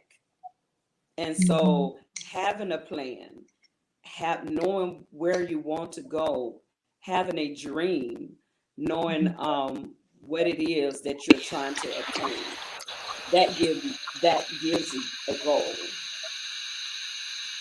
And then pursue it. Pursue it with all of your might. Pursue it with everything that you have. I love that. I love that. And it sounds like, with your business, you're supporting individuals to bridge this gap, right? So they may have to, they come to you, but you're knowledge. You support them to find that pathway. Yes, I do. I'm actually bridging the gap with them through city resources, other businesses who've been established for a while who can provide their resources or even some type of education, their knowledge. Also, assisting them through grant opportunities, helping them search for grant, apply for grants. So I'm basically providing any type of resource that will help them to get started, and also hands-on support. I provide that hands-on support where they're able to, it's not just something that they're having to go online or on. A lot of people still want that hands-on support, and they want to know that they can see and touch that person, be able to walk in and speak with someone, to sit down, and we provide that type of consultation. We also allow them to contact us at any point in given time. I really like that. I was about that. You answered my question because you're absolutely correct. Even though we're in a moving society is moving away with all this technology, et cetera, there's still a lot of people who, that sort of technology scares them. So to know that there's this way is actually really good. I'm sure for even some of the audience that's watching now. That is beautiful. So, Sonia, and can you tell us what is the best way for people to contact you if they are, if they have a dream, if they're in the dream, et cetera? What's the best way to get in contact with you and your colleagues in your business? Sure. Yes, you can find me online, SM Management Solutions, or you can find me on social media, SMC Management Solutions. Then you can also call me. My toll-free number is 877-572-8281. And you can find me at extension 1001. My local number is 277-6905. So I can be found at any of those locations. That is excellent. Thank you so much for sharing all that you do. Yes, thank Genius you. have come. You're welcome. And I'll see you on the other side. Okay, thank you. You're welcome. Thank you. A beautiful soul. All right. The Black Business Expo mission is to raise funds for high school seniors going to college or K through 12 entrepreneurs. This expo is a fundraiser for the students. You may go to www.blackbusinessexpousa.com to donate to the scholarship fund or use the Cash App that's somewhere on the screen. Our goal is to give laptops and up to $5,000 to 10 students. Students can register online at www.blackbusinessexpousa.com. Every dollar counts. So we want to remind you to donate to the scholarship fund. We want to thank our Black Business Expo USA sponsors and who are the NC100, Moody Capital Partners, Suede Soul, Lotus Ritchie Coaching and Training, Carolina, Virginia Minority Supplier Development Council, it's a mouthful, Step Management, the Hello LLC, Barbara H. Smith LLC, Margie McLean Foundation Incorporated, Genius is Common, Earth Essentials, 5-Star BDM Media, Mullane Shaney Global, Executive Women's Success Institute, The Quality Coaching Company, Superwoman Business Services, Creative Force Studios, Lee Entertainment, Artistic App Design, and the Black Business Expo USA. Genius is coming, and I'll see you on the other side.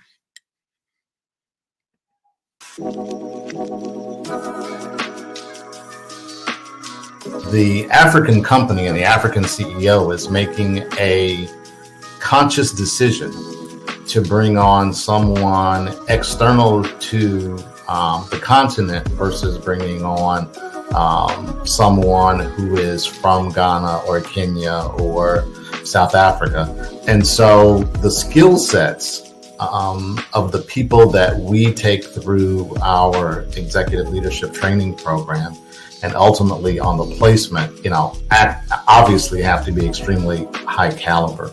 So what we look for are corporate executives at the vice president to C-suite level, as well as Black entrepreneurs. When we look at the Black corporate executives, we're looking for some very specific skill sets, whether that be around supply chain, sales and marketing, engineering, product development. We want our folks to be able to add immediate value to the corporate board, right? And the other thing is, even if they don't necessarily have specific industry experience, they're bringing a diversity of thought.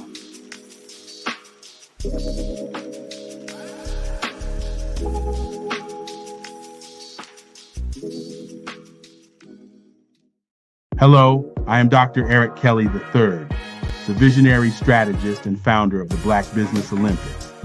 I invite you to showcase your Black-owned businesses on the Black Business Network global stage. The Black Business Olympics is a global Black Business Network platform that propels Black-owned businesses into the international spotlight.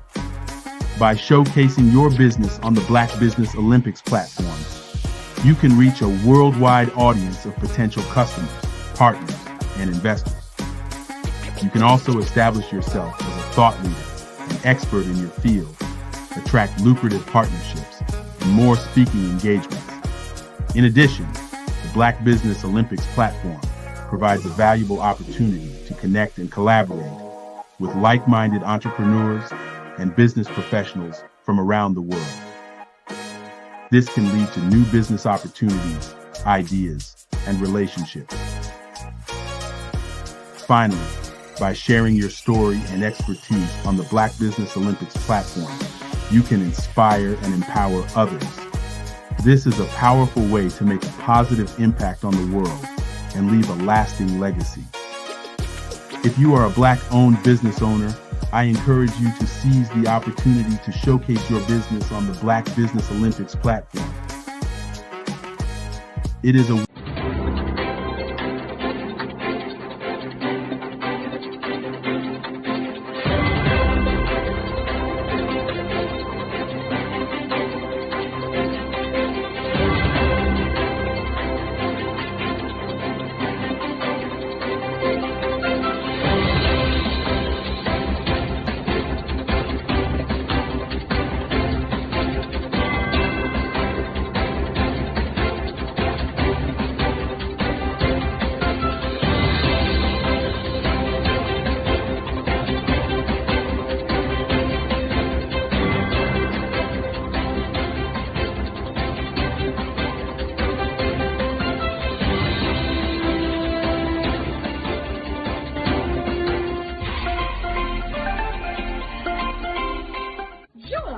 Dr. Eric Kelly III and a host of phenomenal speakers from all around the globe for this 7-day virtual event that you don't want to miss. The mission of the Black Business Expo is to raise scholarship money from kids all the way from high school all the way from college. The Black Business Olympics is one of the largest Black business showcases in the world. It is an opportunity for businesses and companies to showcase their businesses globally. We are going to be giving away laptops up to $5,000 away to students. Again, I'm Olivia Appleberry, the founder of 2 Cents Finance and one of the speakers for the expo. I am so excited to see you there. For more info, go to www.blackbusinessexpousa.com or call 919-308-9090 and hope to see you there. I am Black Business. From the moment I wake until the time I sleep. Yes, I am Black Business. I am Black Business. Tell me, are you Black Business? I am Black Business. Do you support Black businesses? Listen, I support Black business because I am Black Business. Black Business Expo, one of the largest business showcases in the history of Black business in the world. The world! Sign up today at www.blackbusinessexpousa.com or call 919-308-9090. I am Black Business. I am Black Business. From the moment I wake until the time I sleep, I am Black Business. I am Black Business. Are you Black Business? I am Black Business. Do you support Black businesses? I support Black business because I am Black Business. Black Business Expo, one of the largest business showcases in the history of Black America in North Carolina.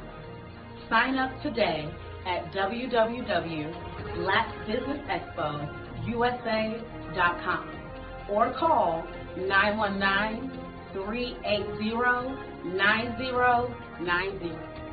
I am Black Business. I am Black Business. From the moment I wake until the time I sleep, I am Black Business. I am Black Business. Are you Black Business? I am Black Business. Do you support Black businesses? I support Black business because I am Black Business.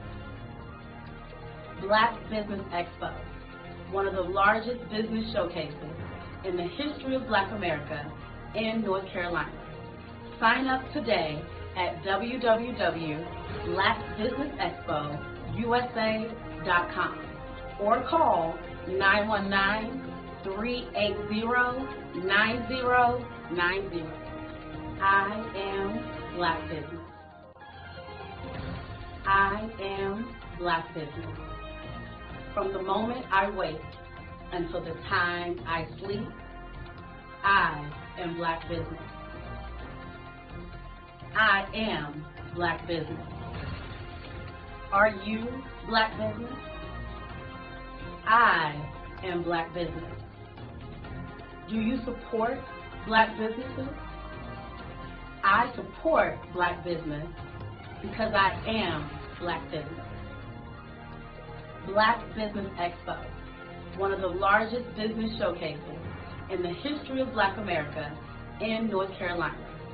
Sign up today at www.blackbusinessexpousa.com or call 919-380-9090.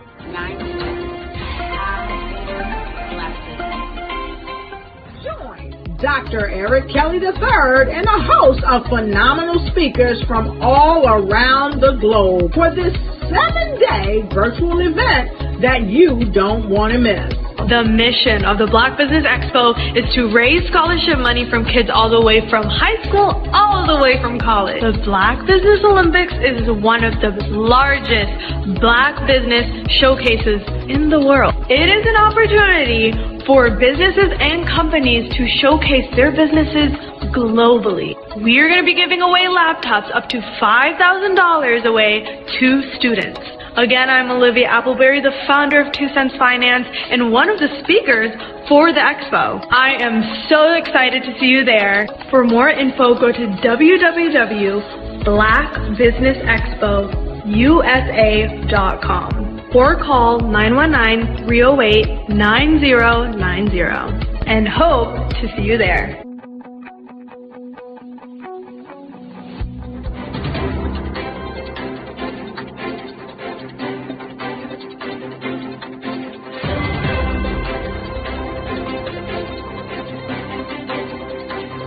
I'd like you to imagine with me, if you will, opening an app where you can collaborate with like-minded individuals from around the world, get inspiration and in-app tools to launch and grow your business, as well as share your knowledge and earn compensation, all in one app.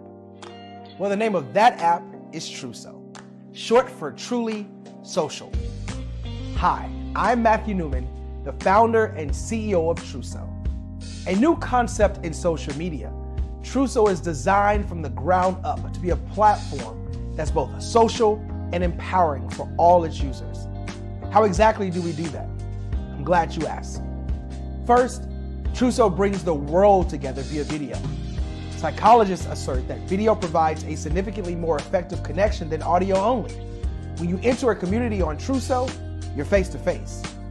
Second, on Truso, you don't have to have 1 million followers to monetize. Our business model allows all hosts and moderators to monetize, no matter the size of your following, by 1, producing fee-based content, and 2, inviting others to join the platform as subscribers. Even more, Truso has an in-app resource library with over 100 free resources, forms, and documents to help you build your brand and grow your business. Third, Truso is inclusive. The deaf and hard of hearing communities make up 360 million people worldwide. Unlike audio-only apps, Truso embraces this community, providing a networking platform that allows them to participate via video and closed captioning. We even have a deaf and hard of hearing foundation in the works as well. Fourth, Truso is both social and safe.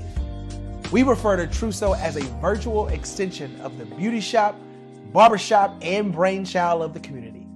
A place where there's laughter, along with wisdom, growth-oriented conversation, and genuine connections in a safe space. Truso even has proprietary security to ensure we maintain a safe environment for everyone. Where are we at now? Truso is live, y'all. We've launched in beta, and we're acquiring users daily.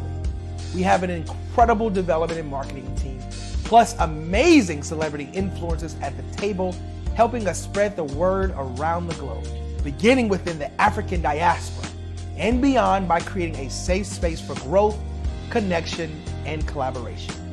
We're truly excited about Truso. we've created something special for which there is a global market. And we invite you to embark on this journey with us as a shareholder. The future for Trousseau is truly bright. Join us and let's go there together.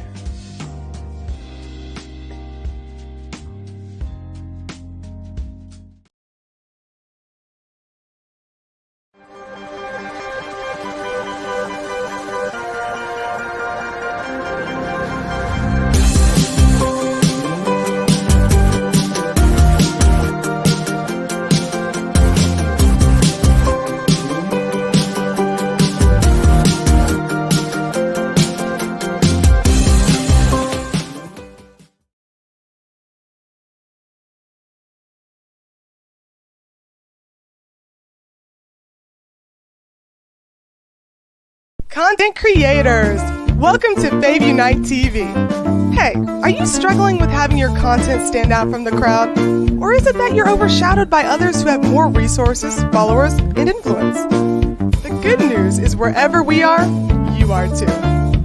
We help you grow your online presence and optimize your visibility, which gets you closer to your audience so you can build trust and loyalty. By using the power of our network, we help you build yours.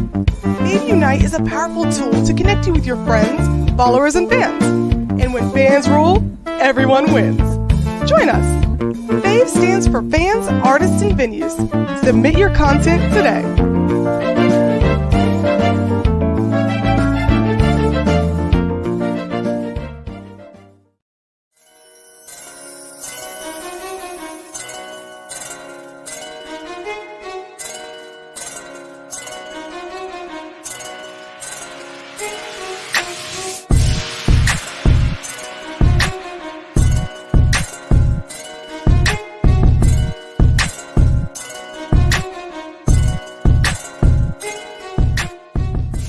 And then there were 12. Okay. And God spoke to me and said, I want you to do a calendar highlighting men.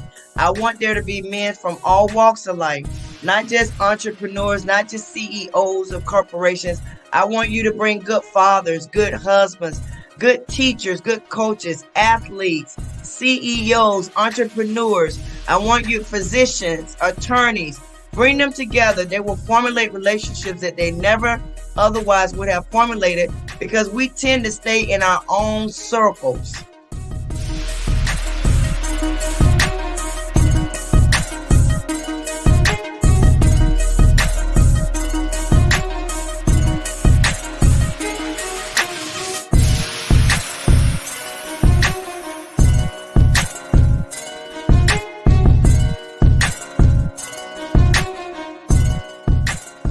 So I know what the vision is. I know my instructions. And that's why every year I stretch myself even further.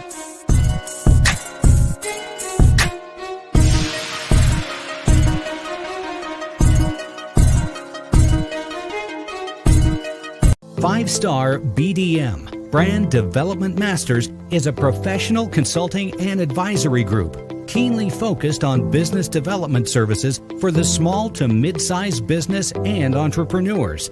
Although every business is unique, they often share business development challenges that can be addressed through smart branding. Services include process improvement and operations, digital strategy and transformation, business intelligence, digital marketing, and personal branding. Our business and personal branding company has helped a number of professionals and organizations to optimize and grow. This results in more business, more opportunities, better reach, positive outcomes. Visit www.fivestarbdm.com today to learn more. You are in the right place at the right time. The Black Business Network opens again for its Black Business Olympics, a 24/7 broadcast on business, strategies, global branding, social media marketing, finance, advertisement, and much, much more.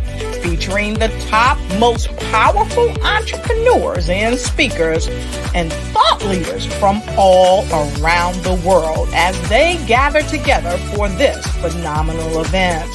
Join the Black Business Network streaming live into the metaverse, STEM City USA, Black Multiverse, Pod TV, Roku, Hulu, iHeartRadio, Apple TV, YouTube, TikTok, Instagram, Google Podcasts, Facebook, LinkedIn, IBM TV, Spotify, and Twitch. Tune in today and be a part of this amazing movement. The Black Business Olympics welcomes you.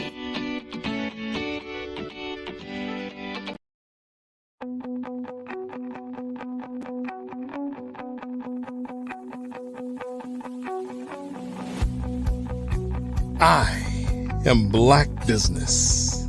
From the moment I wake until the time I sleep. Yes, I am Black Business. I am Black Business.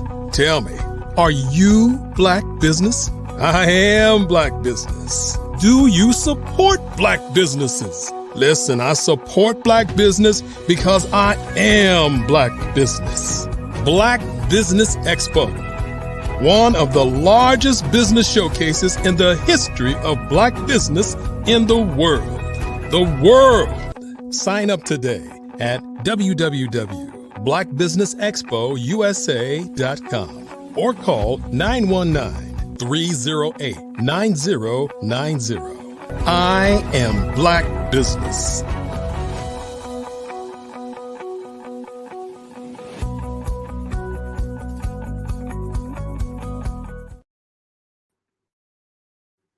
Good afternoon, business owners, entrepreneurs, thought leaders, and corporations. Welcome to the Black Business Network. My name is Spiritual Teak, and I'm your business moderator for this afternoon on the Black Business Network. The Black Business Network is a 24-hour business network showcasing Black businesses, Black owners, entrepreneurs, and thought leaders worldwide. We have speakers from North Carolina, London, Singapore, Africa, Japan, and cities all over the United States. The Black Business Network is a global community sharing its business knowledge to empower, inspire, and educate businesses about business. Our next keynote speaker is Taria Hodge. Taria Hodge is the owner of Mayaba Consulting Services, and founder of Social Media Saturdays and Serve, Share and Shine. Online platform committed to helping others, coaching, consultants, and thought leaders share their authentic message in the marketplace. Our commitment is to help you discover the brand story that reveals the lesson learned at times in your life where you found the courage to show up and shine. I present to you Taria Hodge. All right. Good afternoon, Spiritual Teak. How are you? Afternoon, gorgeous soul. I am doing well. Genius is coming, and I'll see you on the other side. Thank you. Thank you. Are you struggling to grow your social media following despite your consistent effort? If that's you, I want to let you know I totally understand because I've been there before. Or perhaps maybe you lack proven strategies to help you attract your ideal audience and increase your engagements. Now, I know that this is one of the issues that's faced by many entrepreneurs. So if you can identify with any of those two questions and you answered yes, then this conversation is for you. Today, we're going to sit back and we're going to talk about 3 proven strategies to amplify your influence on social media. Now, how many of you feel frustrated with social media times? And it's okay. And if you feel frustrated, just go ahead, utilize the comments. I always like to know who's out there with me. Utilize the comments and let me know if social media has been an area of frustration for you. And like I said before, I totally get it. It's so easy for frustration to creep in and set in when you feel like your social media presence is stagnant or you are not getting the results that you desire. So whether this is on your business pages, no matter the platform that you're on, or perhaps even if you're in your community and you're running online communities, the lack of visibility and direction can take a toll on your confidence and your morale, leaving you to question your efforts and the way that you are doing things on social media. So this conversation is for you today. If you are absolutely ready to shift gears and level up your presence online, this is for you, whether you are a seasoned coach or consultant, or you even consider yourself a content creator, or you are just starting out on your journey. What I'm going to share with you today will help you take your online presence to the next level. But before we jump into it, I want to just go ahead and share a little bit of my backstory. So social media isn't something that's new to me. I've been in the social media space now for probably over 10 years. And I remember when I first started to take a look at social media, it was one of those things that a lot of people shied away from. And the reason why they shied away from it is because they thought social media was going to be a fad. It was going to be one of those things that popped up into the marketplace, and as soon as it popped up, it was going to disappear and fade away. And to a lot of people's surprise, social media is here to stay. And one of the things that I say all the time, and I encourage each and every single entrepreneur and business owner, if you have a business, then your business should have a social media component to it. It should have a social component to your business. So when I started to take a look at social media, I absolutely fell in love with the space. Number one, because it gave me the opportunity as a new entrepreneur, a small business owner, to take advantage of the opportunities that a lot of larger businesses had. You see, to me, social media became the level playing field. I had the opportunity to show up and what I call shine, just like other established businesses had the opportunity to do it. And I absolutely love this because as a new entrepreneur, I didn't have tens of thousands of dollars to invest in my marketing. So social media allowed me to market my business, get my products and service out into the marketplace, and do that on a relatively small budget. So I would say when I started out, the social media game was very easy, and I likened it to the numbers game. So how many of you have ever heard that, like you've liked in social media to be in the numbers game? And if not, this is what I'll share with you. You see, back in the day, 10 years ago, when I started out with social media, it was very easy for a business owner or entrepreneur, whether you're a coach or a consultant, to show up on social media and offer your products and services, whether you had an ebook. How many of you remember the days of the ebook? Maybe you've had a training, or it was an online program that you were offering, and you could position your products and services online. And because of the sheer numbers of people who were on social media platforms like Facebook, LinkedIn, just to name a few, you were guaranteed to have some success. And I'm going to tell you, I rode that wave and I enjoyed that wave. But I'm going to fast forward to probably about 7 years ago when things started to shift for me. And when I say things started to shift, I started to notice things like my engagement were going down on social media. The ease of which I could generate revenue on social media started to change. And I had to sit back and ask myself the pertinent question is, what happened? What changed on social media? And the biggest thing that I noticed is that there were more players in the game. There were more players on the field. So as social media became this thing where a lot more entrepreneurs, business owners realized that it's not going away and it's here to stay, more people started to enter into the social media realm and position their products, their services, in the online space. And so what that said to me is that I had to learn to do things differently. And as I started to unpack this in my business, what I realized is that I was actually starting at the very end of a process. So how many of you know that there's actually a process, to social media and a process to what I call social selling? And so no wonder my efforts weren't yielding the results, or they have stopped yielding the results that I desired, because you see, at the time I was just riding the wave of success, but not really paying attention that there's an actual process that would allow success to continue. So that's what we're going to spend some time talking a little bit about today. And so I'm going to go back to the beginning, or share with you my journey back to the beginning. And so one of the things that I've learned, like I said, there is a process. I was actually starting at the very end of the process, which is social selling. And so once again, we take a look at social media platforms, whether you are on Facebook, you're on LinkedIn, you're on TikTok. As business owners,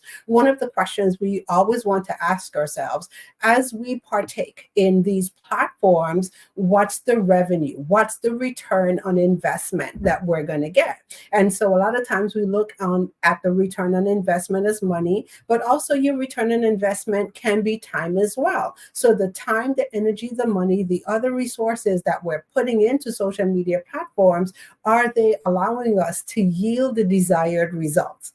And so as I started to look at this, one of the things that I've learned is that there are actually 5 stages that an entrepreneur, business owner need to go through that would allow them to have effective social media marketing. Okay. And so what I'm going to do, I'm just going to give a brief overview, of the 5 stages, but there's one particular stage that I want to pay attention on today. And so if you've never heard this, there's actually some things before you get to the social selling part on social media online. You actually need to implement active social listening. And social listening is one of the things, like, I liken to putting your ear on the ground on these social media streets and gathering intel on your audience. Next, we have social influence. And social influence is all about how you show up as a resource in the marketplace and inspire your audience to action.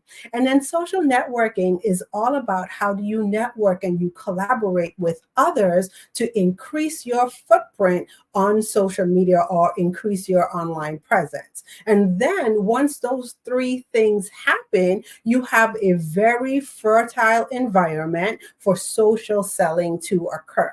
But now it doesn't stop there. There's the 5th step, and the 5th step is social follow-up. And so a lot of times what I find people do is that they do a wonderful job in making online connections, but they fail to take their connections offline. But we're not going to dive too deep today into each of those 5 steps. There's one particular step today that I want to focus on, because I think it's so important for us as the business owners to really understand that, or understand this step. And this step that we're talking about today is social influence. So before we jump into the things that I'm going to share with you today, let's take a minute to define social influence.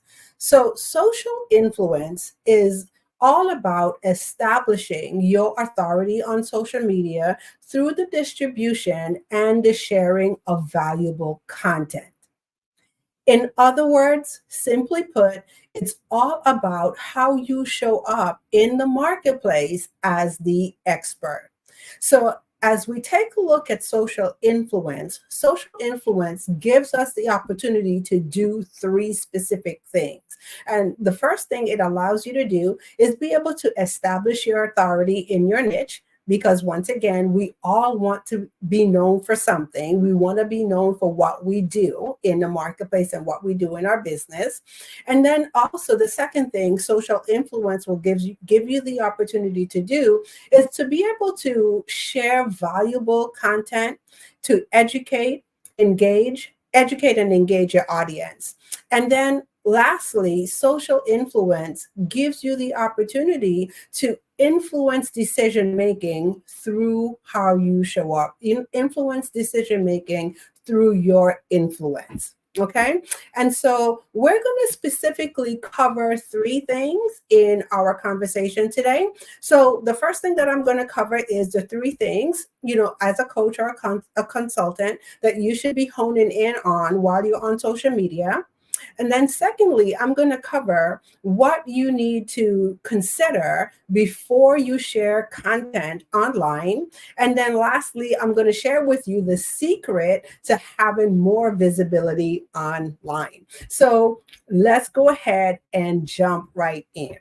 So the first thing that I want to really sit and have a great discussion around is the 3 things as a coach or a consultant that you should be honing in on when you are on social media. And I know for some of you, these things will just be a refresher. So meaning they're things that might not be new to you in hearing them, but the question always becomes, how well are we doing these things in our business? So the first thing that you should be considering or honing in on is your audience. And so a lot of times I see people kind of jumping over the importance of identifying who their people are on social media, or who are you speaking directly to on social media. So have you sat down and taking the time to understand and know exactly who your target audience is on social media? How do you hone in on your people? Now, I know this is one of the things, if you've ever taken a marketing class, Marketing 101, one of the things they encourage us to do is to take a look at who our ideal clients are. Okay. And a lot of times when we talk about our ideal client, we tend to stay in the range of the demographics. So are they male? Are they female? What is the age demographic? Are they 25 to 35, 35 to 45, 45 to 55? You get the picture. Where do they live? Is that if that's something important for you to know? Do they live in the suburbs? Are they urban cities? How many kids? What does the family structure look like? And I always joke all the time, because one of the things that I hear is the 2.5 kids. Now, I don't know about anyone out there. I have 3 whole kids, so I don't even know what a 0.5 of a kid is. Okay. But these are the things that we are taught to look at when it comes to identifying our people. Now, one of the things that I'm going to encourage everyone to do is to go a little bit deeper. Instead of just taking a look at the demographics, also take a look at the psychographics of your audience. Who are your people? And so when we talk about the psychographics, do you know how your people show up? Outside of their pain point, because that's one of the things that people always tell us in business. We are in the profession of solving problems. All right. So if you're a business owner, you know that that's what you do. You have a business when you solve problems.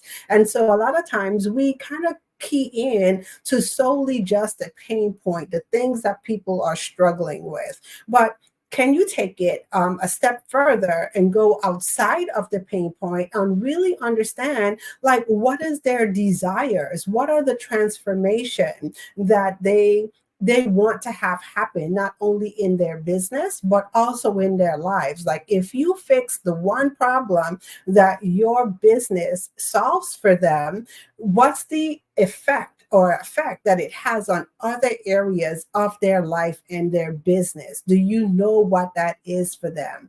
Do you also know and understand how they communicate the problem? And so I had a very interesting conversation with another colleague of mine. And one of the things I celebrated her for is that she did an excellent job of doing some social listening, gathering intel. And so one of the questions she asked me pertaining to her business is,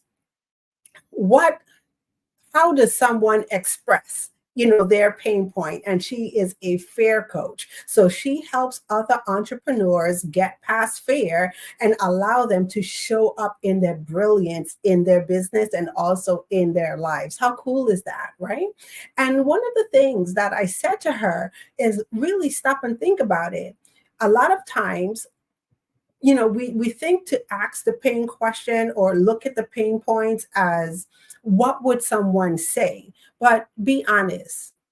Do we all walk around talking about we're in fear? No, nobody talks that way. And so I challenged her to go a little bit deeper. Look at the psychographics. As a result of fear, how does this person show up in the world? Can you go a little bit deeper and look at the behavioral patterns? Now, people will tell you, and you will be able to see and gather all of this intel on social media. So if you are in communities, you're active on social media, you not only have the opportunity to hear conversations, but you pay attention to behavioral patterns of your audience as well. And so it is our job to really hold in on who we are called to serve and understand things, not just the pain points or not just the demographics, but what are their behavioral patterns? What are their social patterns? What all intel can we gather, from this person? And so that's the first thing that you want to hone in on. You want to be very, very clear on who you are talking to on social media, because this helps you show up in a certain way or in a different light on social media. And so we're going to get to that in a little bit. The second thing that I'm going to share with you that coaches and entrepreneurs need to pay attention to is platform. Okay. And now, why am I saying this? Pay attention to your platform and hone in on your platform. Is it just me?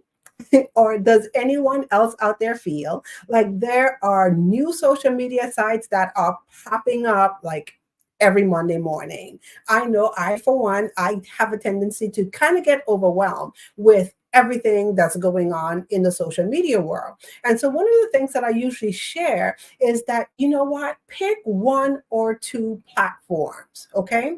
And the way how you pick the platform that you're going to hang your hat on is not by choosing the platform that you like or the one that you are most comfortable with. It's by choosing that platform where your people are on. So do you know where your people are hanging out? Are they hanging out on LinkedIn? Are they on YouTube? Are they on Instagram? Are they on Facebook? Are they on TikTok? Okay. Once you know and have identified where your people are hanging out, that's where I encourage you to go ahead and establish your presence and build a strong strategy around that platform. Okay. And then the third thing, when it comes to honing in, I want you to stop it for a second and take a look at your message, your communication. And like I said, you're connecting conversations that you're having online. And so I no longer say content anymore. I liken them to connecting conversation. So are you clear in your messaging? Are you clear as to what it is you do in your business? Or like how I like to say, are you clear in how you serve in your business? Okay. So when people encounter you online, do they know this is how you can help them in their business? So those are the three things. If you, like I said, I know you've probably heard these things before, but it's all about how well are we doing these things, or how can we get better to do those things? Okay. And so the next thing that I want to talk about is one of the first things you should consider before you share your content online. Okay. So the first thing when you are about to share any type of content online, before you start typing, before you hit the send button, ask yourself the question, what is the purpose of your content? And so what do I mean by this? Now, I know there's a lot of pressure when you are managing your social media platforms. And one of the things we all come to understand is that social media likes content. Social media is fueled by content. And so with that, there's pressure, and the pressure comes on showing up consistently on social media. And so a lot of times in our haste to have a consistent presence on social media, what we have a tendency to do sometimes is just put content out there and not really understanding or knowing the purpose behind our content. And this is where your planning comes in. And so this is one of the things that I encourage all of my clients, colleagues, to do, is to know the purpose of your content. Do you know what cycle you are in your business? So are you in the awareness cycle where you are creating brand awareness and you are creating connections in your business? Are you going into a nurture cycle? Are you in a promotional cycle? What cycle are you in? And then as you know what cycle you're in your business, based on the goals that you are achieving in your business or you want to achieve in your business, then you have the opportunity to sit and better plan your content. And so as you write your content calendar, maybe you're creating your calendar for the month. Take a look and ask yourself the question, what is the purpose? What is it that I want to achieve on this month on social media? What's the return on investment am I looking for? And so is it that I am increasing awareness for my brand? Is it that I'm looking to increase engagement? Or am I actually in a promotional cycle where I have a product or a service that I'm offering and I can measure that based on the results of the sales that I get? So knowing the purpose of the content, number one, is the first thing. And then once you understand and know the purpose of your content, then it allows you to create with intention. And so that's one of the things that I want everyone to walk away with and get today. As you sit down and you take a look at your social media, your content, your connecting conversations that you're having out there in the marketplace, how can we get better, or how can you get better at creating with intention? And the third thing that I am going to share with you today is the number one thing that most entrepreneurs, most consultants, have, on their mind. And it's all about, how do I increase my visibility? And I have to say this is why platforms like the Black Business Olympics exist, because I'm going to hang my hat and say that each and every single one of us who are participating in this platform, that's the one thing that we all want to do. We all want to have the ability to go ahead and increase our visibility, increase our footprint along our social media or our online presence. And so when it comes to increasing your visibility, one of the biggest things that you could start to take a look at is, how well are you collaborating with others? And I have to say, this is one of the biggest strategies that you could look at in your business as far as amplifying your influence. Okay. So when it comes to collaboration, I'm going to spend some time to break this down for you for just a second. And so I'm going to ask the question, how many of you know who your top 5 influencers are? And as a matter of fact, I'm just going to back it up for a second. And I'm going to ask, because I didn't ask it before. It's like, how do you define influence? I know I gave my definition of influence, but how do you define influence? And do you actually see yourself as a person of influence. Okay. And so as we take a look at this, who are your top 5 influencers? And I know, I'll share another quick story. I've had the opportunity to speak to a client, and it was a breakthrough moment for her. You see, for her, in her mind, she thought influencers were only the people that show up, on social media with the perfect curated profiles. They have billions of followers and everything looks perfect in their world. And I kind of had to shift her for a moment and share with her, you too, my dear, are an influencer, meaning you have the ability to inspire action from people. You have the ability to show up in such a way that would allow others to take the desired actions that you would like them to take. Okay. And so when I ask the question, who are your top 5 influencers?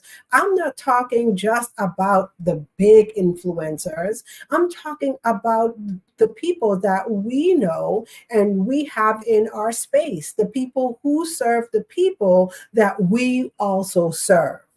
And when I say the people that serve the people that we also serve, I'm not talking about the people that do the same things that you do. If you're a financial advisor, who's the next financial advisor? No, I'm talking about who are the people that as a financial advisor also serve your people in different facets. And then once you have identified who those people are, how well are you creating opportunities to, number one, network, and then also build relationships with those people that they would allow you to increase your footprint on social media. Okay. So if you have not thought about that question before in identifying your top 5 influencers, people who have your audience of people, that's one of the things that I'm going to encourage you to do today. Start to identify a list of people who serve the people that you desire to serve in the marketplace. Okay. And then under increasing more visibility, one of the things that you always want to keep in mind is to show up as a resource. And so I say this all the time. Things have shifted on social media. So social media is no longer the place where we show up to hawk our wares, as I call it, meaning that when we have a product or service to offer, we show up on social media solely just to promote. And then when our promotional season or promotional cycle is done, people don't hear from us, and then we just kind of go dark until the next thing that we have to promote. And so I'm going to say it's all about showing up as a resource. So one of the things that I always say, and I'm not saying that social media is not the place for you to position your products and services. So I just want to go ahead and get that straight. It is a perfect place for you to do that, but it's how you do it. So one of the shifts that I encourage everyone to do is take a look at social media, not as a selling tool, but look at social media as a serving tool. And how can you use social media to show up as a resource? Okay. And when I say show up as a resource, are you the household name in your particular field?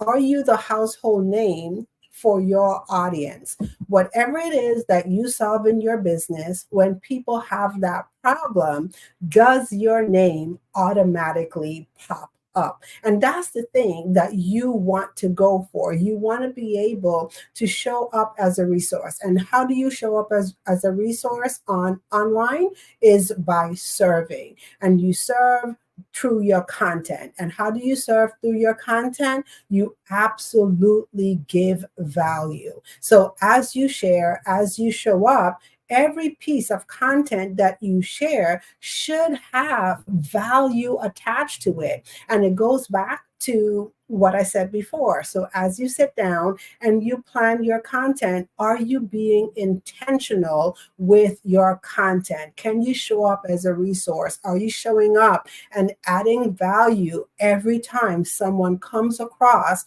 a post or a video that you do on social media?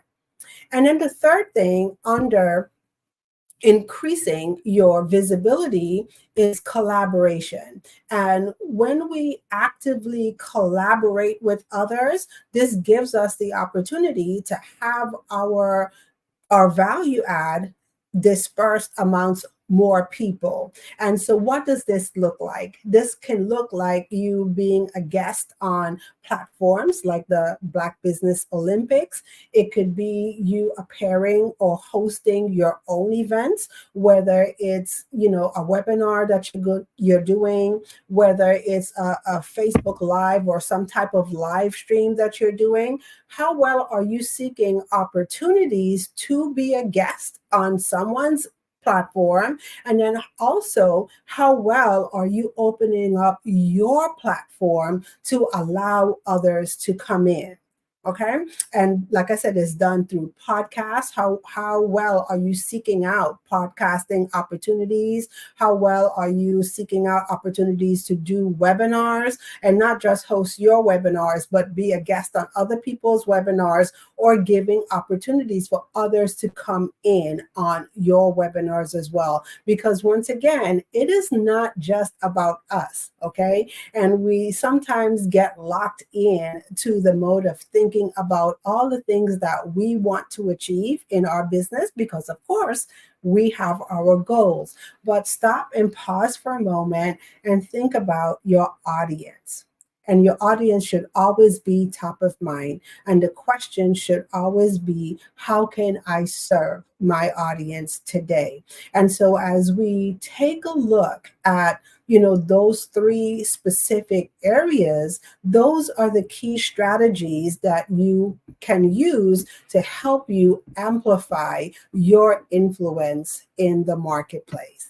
And so as we get ready to wrap it up, one of the things that I'm going to leave you with is your journey to social media success begins with a single step, but the path is illuminated by clarity. So remember, before you can shine on social media, you must first align your strategies with intention. So start with clarity, offer value, and embrace collaboration. Amplify your influence and attract your divine clients. And so with that being said, I am going to open it up for any questions.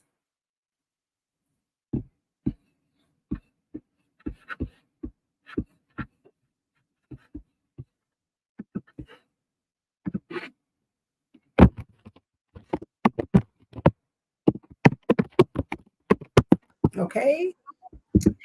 Hi, Sharia. How are you? Hi, Teek. How are you?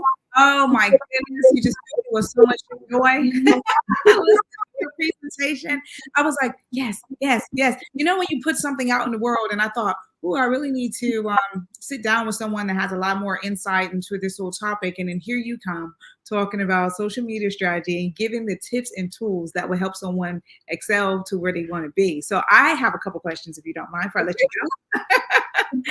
So in terms of individuals who you're working with, I mean, are you open to work with whether people are at the beginning stages of their journey, or have a huge following, or I think I heard someone say the other day, a micro influencer, and I was going, oh, okay. Talk a little bit more about how you would support people at different stages of their journey.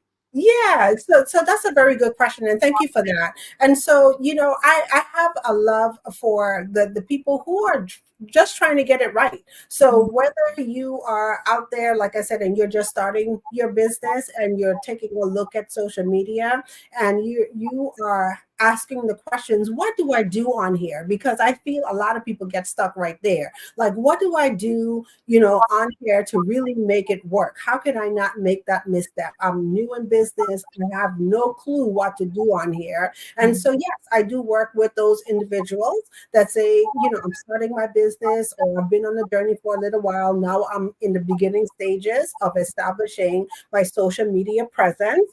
How do you do that?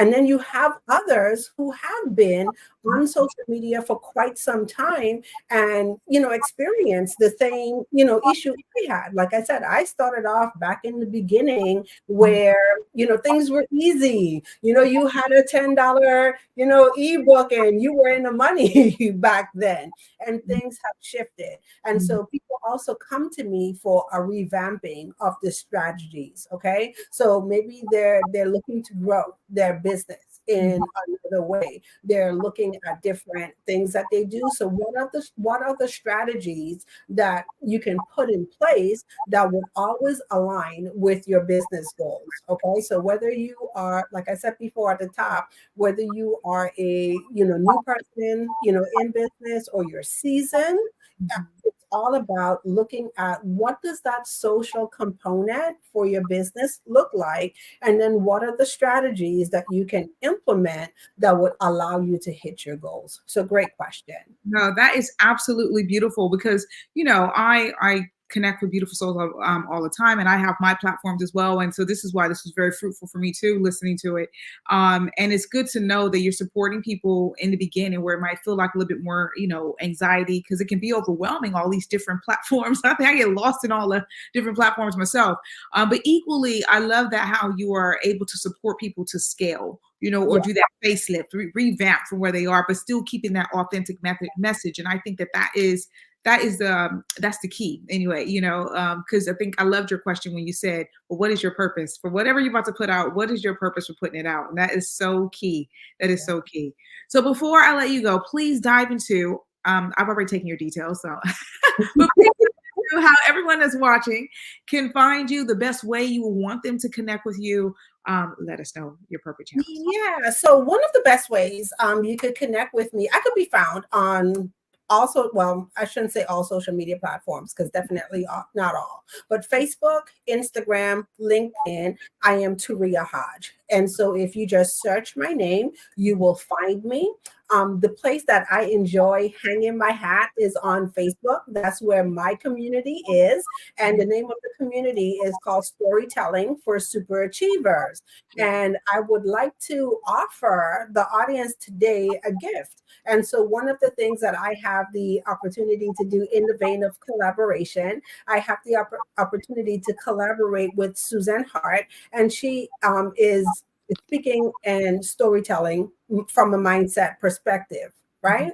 And it's one of the things that I found paired so well with social media, because it's all about how do we show up online, how do we show up as influencers and attract those people. So I no longer tell people it's about finding your clients, because I think we've all heard that, right? But it's about for us how we show up in such a way that we attract our people, our divine people to us. And so I would love to invite the listeners of the Black Business Olympics to join us on our Unleash the Power of Your Story Masterclass. And so I will drop the link in the chat, and that's utpmasterclass.com. I have to remember it for a second. So it's UTP for Unleash the Power Masterclass.com. And that's happening on May the 17th, and it's May the 16th, and it's a free masterclass. So I'll put the link on there.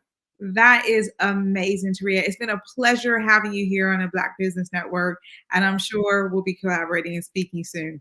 Have a beautiful, blessed day. All right.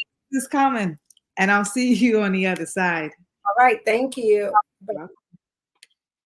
The Black Business Expo mission is to raise funds for high school seniors going to college or kindergarten through 12 entrepreneurs. This expo was a fundraiser for students. You may go to the www.blackbusinessexpousa.com to donate to the scholarship fund or use the Cash App that's somewhere on the screen. Our goal is to give laptops and up to $5,000 to 10 students, and students can register online at www.blackbusinessexpousa.com. Every dollar counts. So we want to remind you to donate to the scholarship fund.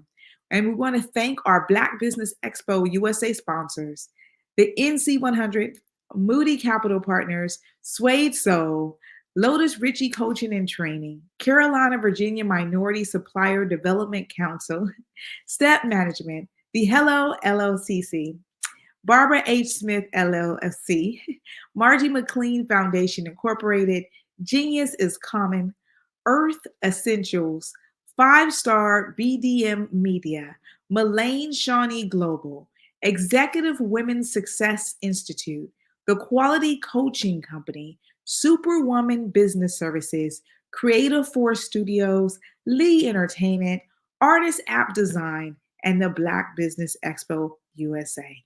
Genius is coming, and I'll see you on the other side.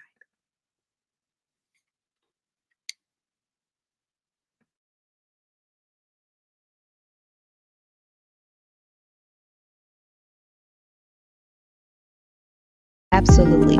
So our coaching program help people that have the lack of time, that lack strategies, and lack the confidence to go after their dream life. So we help them implement tools. We help them implement, I love to leave the inherited lack of finances or the education behind finances. But it wasn't until I lost my firstborn, my only son, that life changed for me.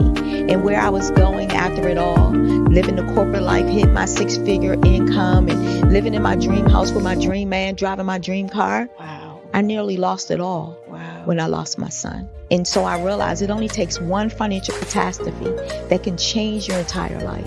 That's what made me start All New Beginnings. Because no matter what's going on in life, there's a new beginning. And because of that, we develop a program called Wise Minded. My little slogan is, don't just dream it, let's live it. If they want to connect with you or work with you, what is the best ways for them to be able to do that? Well, for my social media guru, you can connect with me on every single social media platform as Tanya T. Williams.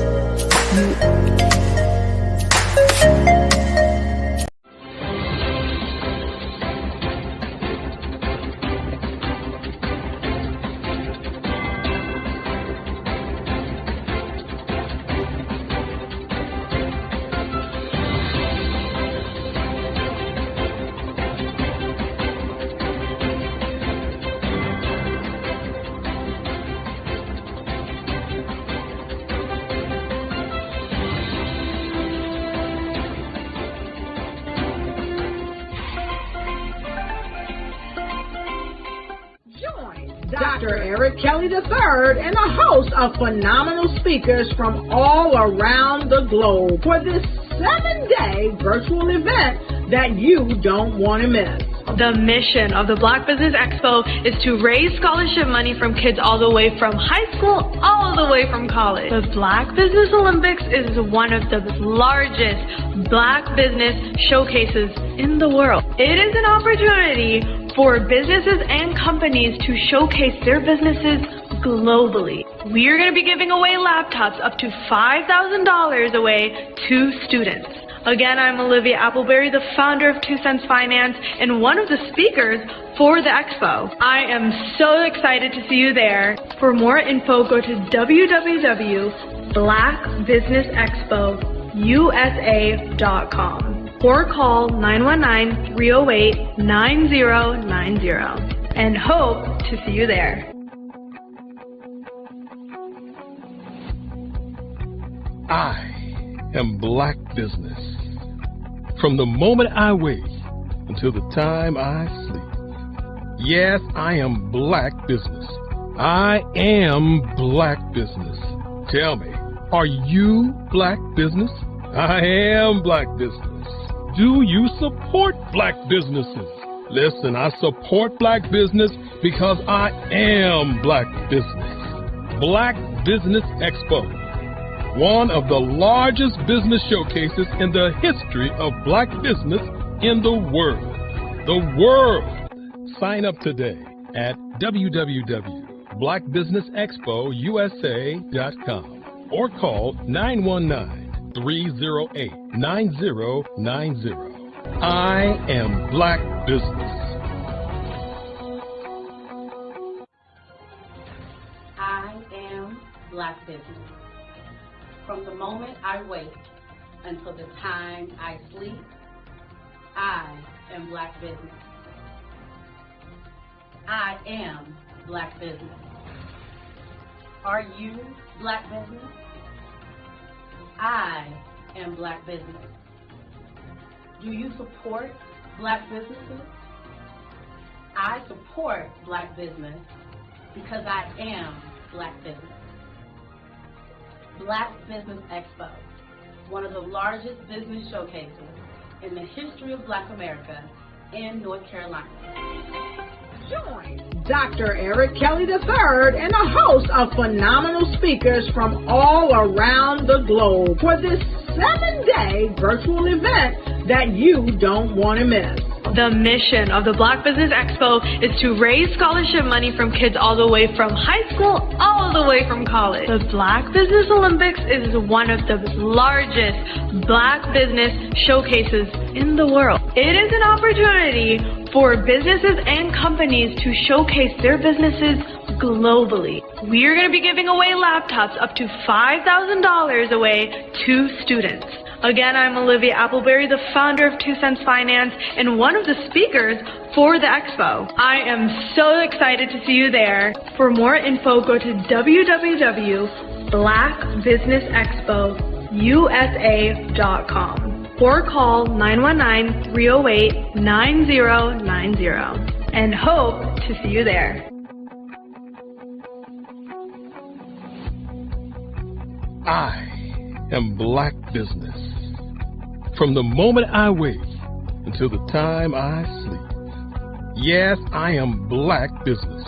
I am Black business. Tell me, are you Black business? Black Business Expo, one of the largest business showcases in the history of Black business in the world.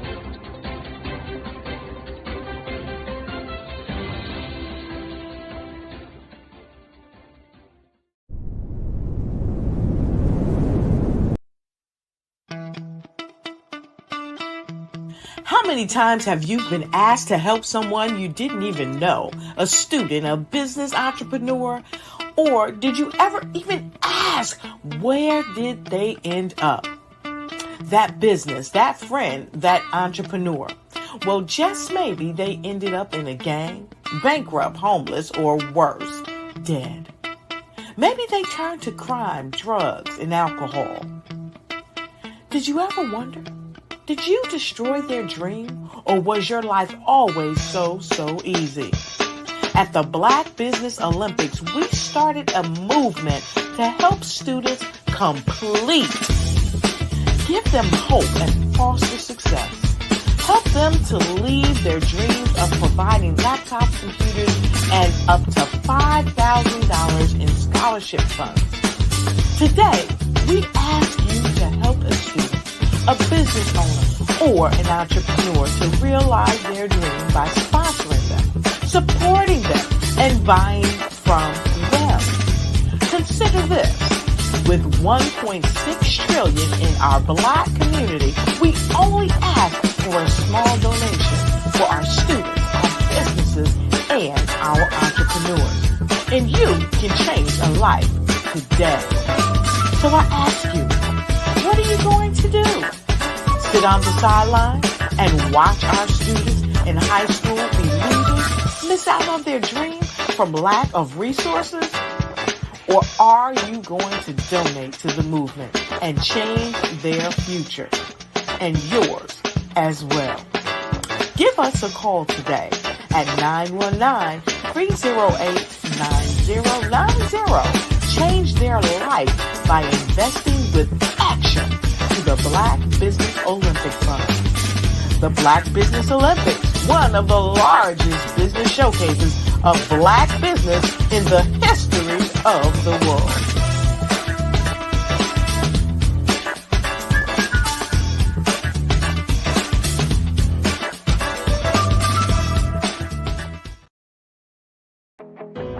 I am Black business. From the moment I wake until the time I sleep, I am Black business. I am Black Business. Are you Black Business? I am Black Business. Do you support Black businesses? I support Black business because I am Black Business. Black Business Expo, one of the largest business showcases in the history of Black business in the world. Sign up today at www.blackbusinessexpousa.com or call 919-308-9090. I am Black Business.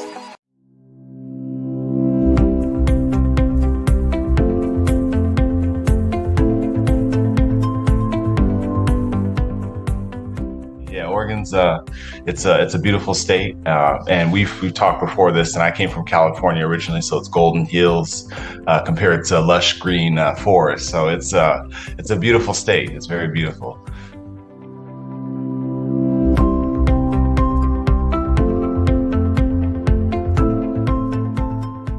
Understand how to take your what you know in the real world as a human and what you know about your business.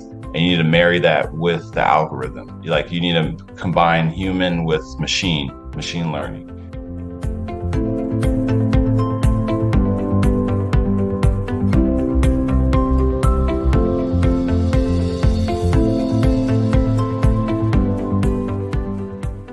I was always attracted to the psychology, behind digital marketing and why do people do the things they do.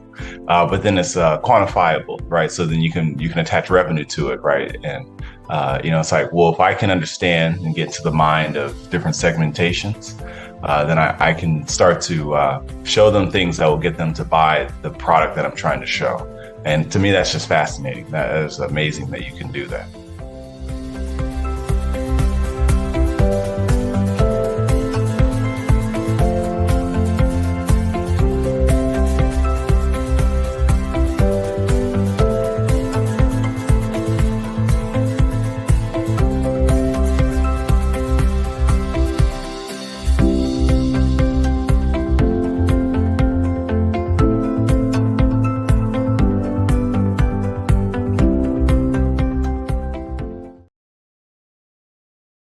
Over the past few years, we've seen the growth of existing and new initiatives focused on financial inclusion, building global networks, and reducing the wealth gap in response to the idea there's not enough seats at the table. Whether their outcomes are to increase the representation of Black executives on corporate boards, ensure an inclusive global economy, or to create new U.S. African commercial pathways, the strategies are often carried out by separate programs. The question is, should they be?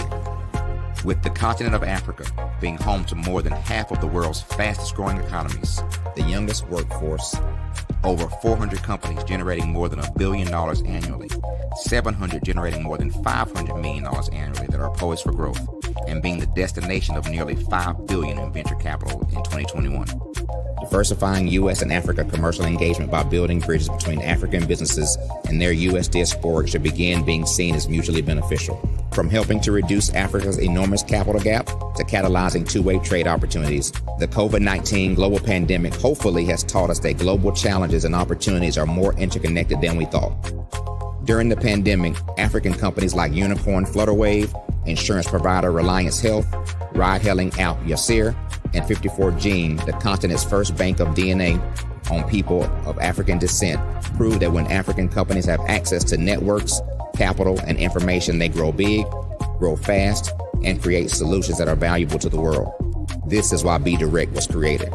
We are the first U.S.-based but African-centric board preparedness and board search company designed to connect U.S. Black talent and corporations to African businesses.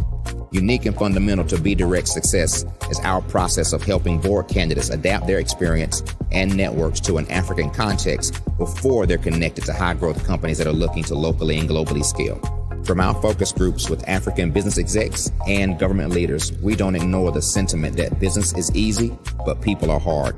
Having a pool of board candidates with hard-to-access networks and extensive experience across the business life cycle, including successfully raising capital, is table stakes for an initiative like this. So yes, we have that. But corporate or entrepreneurial success in the U.S. does not guarantee success in Africa. Developed alongside industry partners on the continent, our training program, Be Direct Prep, is designed to transpose their experience to create cultural comfort, understanding, and a commitment to helping businesses in Africa scale. Our board governance sessions are African, continental, and country specific, integrated with cultural awareness and dexterity training, masterclasses led by African industry execs, and mentoring and coaching from African continental-based facilitators. But even more unique to Be Direct Prep, we cap off our training program with an immersion trip to help candidates that have not been to Africa before see and feel Africa's complexity and opportunity from African soil. We all know traditional network-based board placement has historically left a lot of us out of ever really being in the paid board pipeline. Our strategy supports the work of many great organizations that are successfully filling seats at U.S. board tables by creating more tables for those that are still left on the sideline. It's time to start seeing the role and value of U.S. Black talent and businesses on the continent of Africa differently. Old perceptions and habits limit economic inclusion. Let's transition Black talent and the African businesses they will support from the periphery of the global economy to its core. Living in a global lockdown, we all know now how fast local and global economies can change and see the value of having businesses that hire, strengthen local value chains, and even grow globally. Status quo in any form holds back progress. We must democratize U.S.-Africa commercial engagement by socially and economically connecting cultures that have long been disconnected. It's time for Africa's U.S. diaspora to redefine their global value by helping African businesses scale continentally and globally.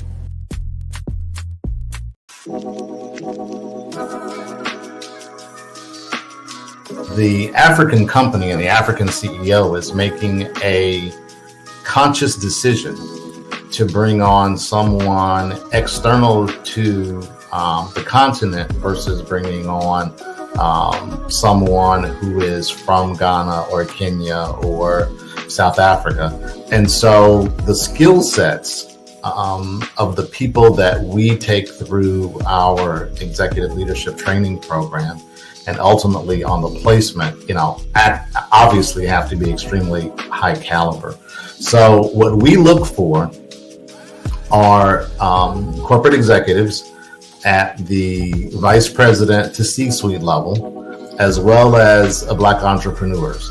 When we look at the Black corporate executives, we're looking for some very specific skill sets, whether that be around supply chain, sales and marketing, engineering, product development.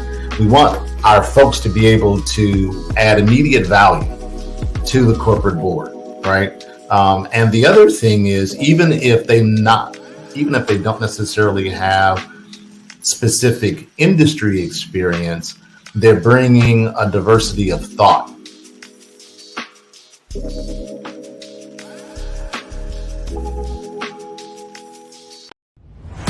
Social media is evolving. It's more vibrant, more colorful, more energetic, and so are you. It's not just photos anymore.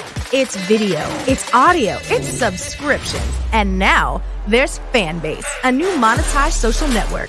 Fanbase delivers the complete native app experience with full content monetization for every user. No algorithms that shadow ban your engagement or growth, and no ads. Follow anyone for free and subscribe directly to your favorite creators for $4.99 a month. Plus, show some love by tipping on any post. Also, make a Fanbase page and monetize your content the same way. Finally, connect with your followers by posting the amazing content you already create. And now, get paid for it. It's time to energize and monetize, because everyone's a fan of something and everyone has a fan base. Artist is a creative expression of something from nothing. It explodes onto the canvas, or it explodes on in my work. One of the things that I try to do more than anything is I try to just give the lines and the movements and emotions and the expressions into what I do. Art really means to me a chance to express how I feel deep down inside.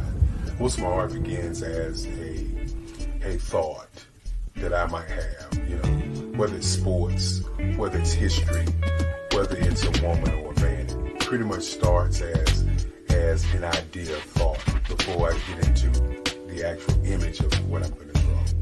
I do a lot of historical pieces. I was a history minor in college, and I love to do history pieces. And a lot of times I'm thinking about history, and then I try to make that history impact you as you look at it. That's one of the reasons I do pictures so large. People ask me, why do I do the pictures so big? And I tell them, I want the piece to impact them as they're looking at it, to kind of dominate them, dominate their space. And most of my pieces I try to do off page. I don't try to do anything that's going to be in those four corners or in a square. And I want your imagination to be a part of the piece that you're looking at.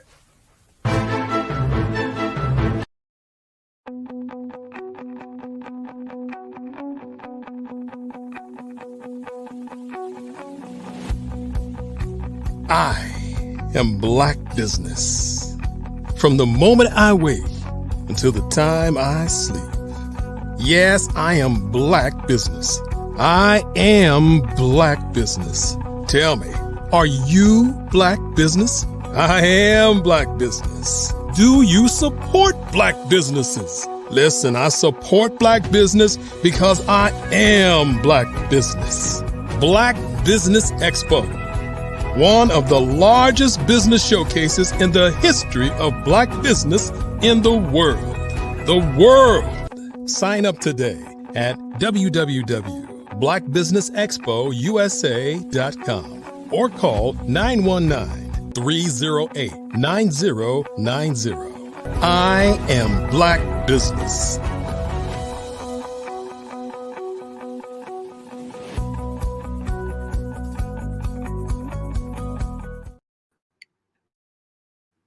Good afternoon, business owners, entrepreneurs, thought leaders, and corporations.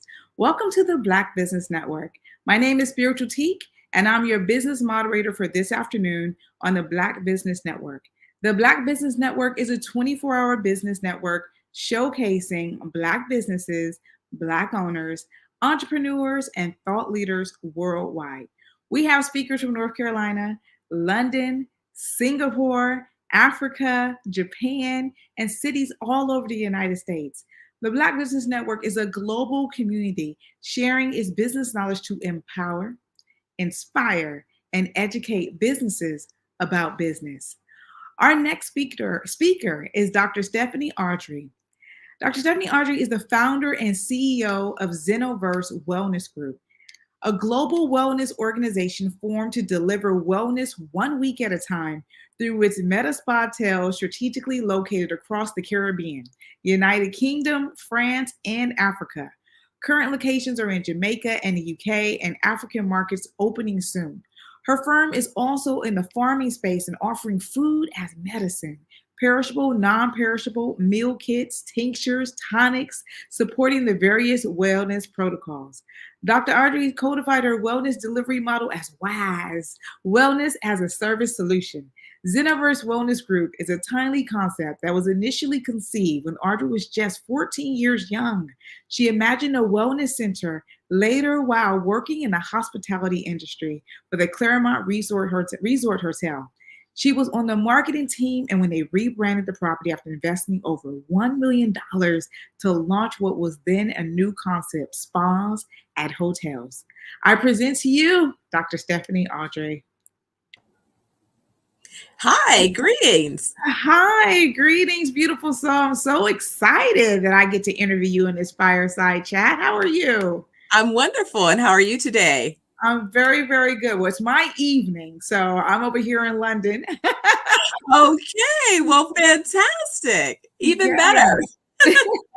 Absolutely. So is it okay if I address you as Dr. Stephanie Audrey? Is that all right? Yeah, Dr. Steph for short. We can go with that. That's fine. Okay, cool beans. Thank you so much, Dr. Steph. Well, it's loads of questions that I have for you, and I get super excited because I have a deep understanding of wellness, and I'm just excited to see what you've been doing all over the world. And so for the people that's watching right now and the people that will catch it in a replay, can you first just tell us a bit more about what is Zenoverse Wellness Group and what was the vision behind it? Absolutely. So Zenoverse was our decision to both make sure that we were meta ready ready to exist both in the physical and the digital world. So creating an organization that would not only be timely in its physical presence, but be able to translate that into virtual spaces and how we show up in all of those particular environments. So thinking forward always. But when I looked about at the idea of wellness, what I realized is I was really first introduced to this idea of wellness at 9. It was my mother who made this big declaration. We had just bought our home, and she decided that now that she was responsible for cooking, she was going to teach me how to cook differently than she experienced. And so she set a clear intention that she did not want me to have any lifestyle chronic illnesses. So she bought 2 books. My school was having a elementary book sale, and she bought a book called Back to Eden, and she bought a soul food cookbook. But that's really where, for me, the idea began. I love that. Intention is everything. You're speaking my language. Definitely, definitely. So right back from when you were young, having that instilled inside of you has been sort of the foundation to this. So that inspiration then led you to get to Medi Spa Hotels, TM, and expand your wellness across multiple countries. Can you tell us a bit more about that global expansion? Absolutely. So it began, I knew I wanted to be an international business tycoon. Again, around 9, 10, I used to play business as an only child. So you know how you can be a little bit needing to occupy your time. And so at that time, my business consisted of, my dolls were my customers. I knew Tinky but by touch before I knew what that meant. I had every form that I could find from my mom, from her Mary Kay business to real estate forms. And on one particular Saturday, we were out shopping, and I realized that my business needed credit cards. So it was my determination. I'd taken a credit card application, and so I was now going to make credit cards for my business. And I took these index cards, covered them with her photo album refills, pinpricked every letter and number so that I could, because I'm aging myself now. In those days, you could get an imprint, and that's how you completed a credit card transaction. So right when I perfected my credit cards, my mother comes in the room with that high pitched, "What are you doing?" And so, when you question, think fast, right? Because the answer is going to determine what happens next. So I paused for a second and I looked at my mom and I said, "Mommy, I know who I'm going to be." And so she kind of let out a nervous laugh and she looks at me and she's like, "Who?" I said, "I'm going to be an international business tycoon." So Wow. she just kind of released it. And then she said, "Tell me more." And I think that was the most brilliant thing because, believe it or not, I actually had a vision. I said, "Mommy, I see myself. I'm in the boardroom. Everybody's paying attention. The San Francisco Bay Bridge is out the back window. Like I could see it. I'm wearing a navy blue pinstripe suit. Like I could see all of those details." Wow. And didn't think about it again until I was being interviewed for a television show at 20, right when I was sort of contemplating the next levels of my company. And at that point, I had already started an international version of my company. I hadn't expanded yet, but I was on my way to my first level of expansions, which first allowed me to have 5 market locations. And then later, I did a JV where I ended up with 8 market locations. And so I've sort of been building over the course of my career to be ready to go international.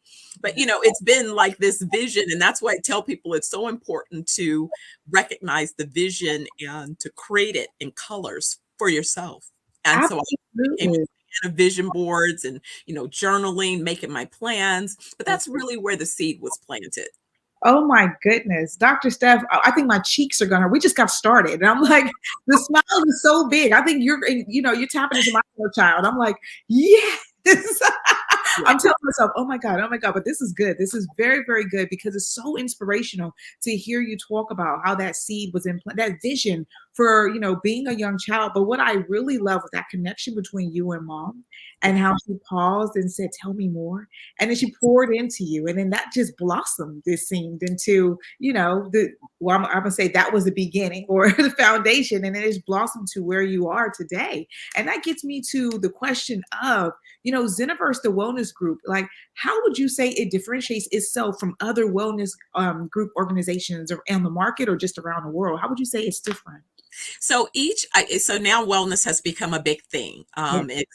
Expected to reach just under $700 billion in the next couple of years globally. I originally started looking at wellness resorts in Europe because what I realized about a decade plus ago when I wanted to do a deeper dive was that there were plenty of wellness resorts and treatment protocols that existed. But what I noticed is it wasn't really an Americanized kind of thing. Definitely wealthy or culturally focused schools tended to lean in to those types of places more so. So really, the journey kind of happened with a pivot. I started off in advertising and marketing communications, where I had an opportunity to advise Fortune 500s. After my experience with Claremont Resort, I ended up being an advisor to Hyatt, Park, Oakland, and some of these other hospitality brands and assets, as well as a young entrepreneur, I was asked to give a keynote address, I remember, for the National Conference of Black Mayors. And again, I couldn't have been more than 22 at the time. And so after that, each of the mayors invited me to their various cities to give them advice on economic development opportunities. And so again, from a strategic point, I could see opportunities. We would talk about entrepreneurship, entrepreneurial opportunities. We were doing incubators and accelerators again, before that became a thing again. But it was at that time that I noticed is every time I gave a recommendation, somehow or another, the real estate developers would come in and make money. And I couldn't figure out how they got paid, but they were making money. I'm like, that was my idea. My idea. How are they making money? So really what happened was sort of a good thing and a bad thing, in that the bad thing was suddenly I lost my mom after my 30th birthday. She took a nap. She was only 48 at the time and died from a brain aneurysm.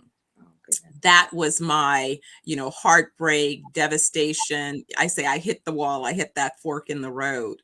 But what I decided was that I was going to bring the rest of her life to life. And I was going to go ahead and take the leap and leave advertising and start all over in real estate development. And that's what I did. And so now I spent the last, 2.5 decades of my career in real estate development. And thankfully, I began my career. I had the vision about mixed use and other types of uses. So I started the career there. What made me create the Medi Spa Tales as a concept was about 15 years ago.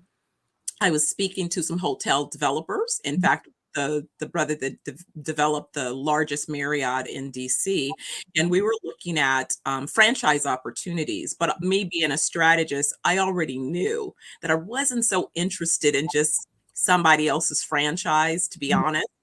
So I had this opportunity to speak and say, hey, what do you think about this idea? And he said, you need to develop your idea. Well, that's great. But typically, my smallest development project is about $150 million project. So I figured by wellness, Medi Spa Tales, I needed about $500 million. So, when you're coming out from the beginning, people are looking at you like, we don't know anybody like you that's received a check that big. How are you going to do this? And all of those things. But that's really what said that, listen, I'm about branding. I'm about creating intellectual property and assets. And I'm about blending my real estate knowledge with my market knowledge, my business knowledge, and understanding global markets. So I have basically framed us as the Marriott for wellness, in a sense. So when you look at Marriott, Marriott owns several brands that are similar to my first 3 brands. The W is like my 420 wellness brands. The Four Seasons would compare to my Amani Haba brand, and my luxury, ultra luxury brand, Turquoise, is similar to the St. Regis or the Ritz Carlton. So I because again of understanding these markets and understanding the business opportunities, really looked for an opportunity to distinguish ourselves. And it's not just about our physical properties, because you can go to any spa, you can go to many hotels, they'll have a spa, they'll have a gym, and it's the same old humdrum boring. They feed you the bad rubber chicken, so you leave there and you're sicker than when you arrived. So basically, I said I was going to fix all of those things. Okay. Very deliberate. So we focus on mind, body, and soul healing. Yes. Yes. Yes, I love that. I love that. And I love the way that because anyone that you take us through the journey, because I really feel I'm very visual. So I felt the story along with you. And so it really is inspiring and empowering for anyone that is watching, because what you're doing, what you're saying is that how you're evidencing how things are transferable, your skills, and then how that can pour into whatever it is you want to expand your dream. And it sounds very much so solid that what sets you apart is, everyone needs healing whether they know or not, right? And so it sounds like you got that formula locked in. So we're talking about healing. What wellness protocols do your organization offer, and how do they contribute to the overall well-being? Because we're already tapped into that. Absolutely. And it's an excellent question. And so the first thing that we do is when you book your wellness retreat, and it's 7 days. So when Dr. Oliver, and since you said you're in London, you probably have heard of Dr. Aubrey Oliver, because he has a practice there as well and is on UK Galaxy Radio, broadcasting around the world on a regular basis. So when we combined our visions around what we wanted to do with treatment protocols, really looked at, I said, well, what's the minimum amount of time that we could have someone and really make a difference in their well-being? So we established that would be about, a 7-day, 6-night kind of program. And so in that, what we do is we conduct an assessment. And so this assessment is a simple, non-invasive assessment, but it's thorough. So when I first participated in my assessment, about a 40-something page document, but it gave me an overview of how each of my organs were doing. And more importantly, it provided me with insight on things that the doctor hadn't identified, like my brain was being poisoned by hair dye and excessive cortisol secretions, and that I really needed to do a complete detox, a detox that would detox not only my brain, but every organ in my body that potentially would be compromised, but that it was really important to zero in on gut health. Yes. And so once we establish, so we focus on, when we say mind, we're focusing on thought leadership around helping you heal from emotional trauma, because that cortisol, and even current statistics telling me that, for example, women around the world don't know it, but oftentimes are suffering from post-traumatic stress disorder. And then that coupled with the stressors of hormonal changes and hormonal imbalances. And so we see it as I travel and I see more and more women advancing in their careers and their lives. Sadly, they're carrying such heavy burdens and not realizing that if you're constantly sewing into everyone else, you're going to become depleted. Where do you go to get a refill? And it's not a 5-minute. Yes, you should take those 5-minute moments, but you really do need to do something a little bit more solid, more focused. I spent one weekend where I did a test where I did a weekend in silence. And it was such a healing gift. It's such a healing gift to hear. And that's really kind of where we go. So we say mind, body, and soul. And so when we're really doing that deep soul work, being able to quiet yourself so that you can hear your ancestral assignments clearly. And you can only do that when you take care of the first two. If you take care of your mind and you take care of your gut, that body part of your well-being, then it begins to create the space for you to then have the capacity to then address your soul assignments. And it helps to have a tribe of other like-minded individuals that you don't have to explain your why in terms of why this would be important. It's important for them as well. Then you can deal with, now my personal why is about X, and you have a whole crew of folks saying, yes, you can do it. Let's go forward. Let's do it. That's what I've envisioned, and that's what's important about the protocol. I love it. I love it. Again, you're speaking my language. I understand everything that you are sharing, and the true authenticity of sharing that, especially when you gave the example about women, and the changes and the hormonal changes in the body and how that impact, and just trauma in general. People not having a deeper understanding of trauma on all levels, whether it's acute or chronic. So I'm enjoying how you guys are supporting people. And I just wanted to ask a sort of follow-up question before I move on, because I have so many questions. I'm so excited. But when you talked about having, the detox and having a scan, right? So I'm just curious, because I know a little bit when it comes to that, right? And so is that like, I've heard of bioscans. Is that the sort of technology where it's reading the electromagnetic energy of the body? Yeah. Okay. Yes. So you're getting that insight again in a non-invasive form, because people are like, oh, do we have to give blood? I'm like, no, you don't have to give blood. We don't have to take on any invasive type protocols to establish your baseline. And oftentimes, again, we encourage people before, even when they book their trip, we'll do a virtual assessment with the wellness team just to discuss, do you have any particular elements that you might be concerned about? Again, you can be healthy. You don't have to have an ailment that you're concerned about to book your wellness. It might just be that you want to come and get away and see what we're all about. Our tagline is escape, evolve, elevate. So you just may need to escape. You want to evolve and you want to elevate. We got you. I love that. And it's like driving a car. A car requires a tune-up. Your body requires a tune-up. So escape, evolve, and elevate. I absolutely love that. So that gets me, I enjoyed saying WAS, so can you explain that concept of wellness as a service solution? Yes, that's a little techie in me, right? Because I'm like, they're selling SaaS and all this other stuff. So I said, well, let me speak to my tech folks in a way that they can understand. This is really a WAS. And so what I mean by that is that I really created a methodology, and there is technology that goes along with our solution. So when you become a member by being a guest, we are going to assist you by creating an opportunity for you to have a wellness vault where you can include your historical medical records, as well as you will have a record of all of the various treatment protocols. You'll have a record of all of our resorts that you've visited, all of our products that you've consumed, and then we'll both activate that with our AI so that we can notice any particular patterns, so that we can be predictive and preventative. We don't do sick care.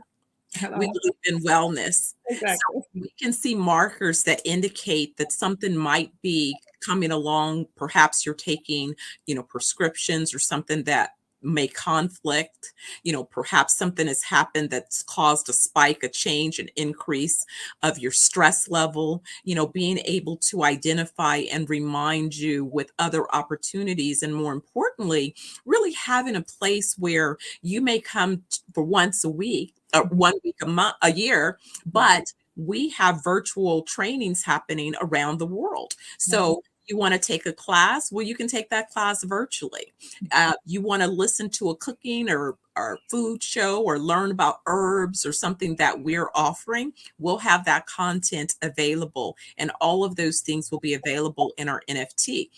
So again, the little techie in me said it's about having a methodology, and it's about being able to ensure that that particular methodology is both something that you can adopt, something that you can track, and then something that you can maintain and keep track of your progress. Again, because we believe that full life is 120 years and beyond. So we want you to be able to track, how you're going on that journey, and be able to prove that not only if you set that intention, that it's doable, it's feasible, but you have a team of folks that are rooting you on.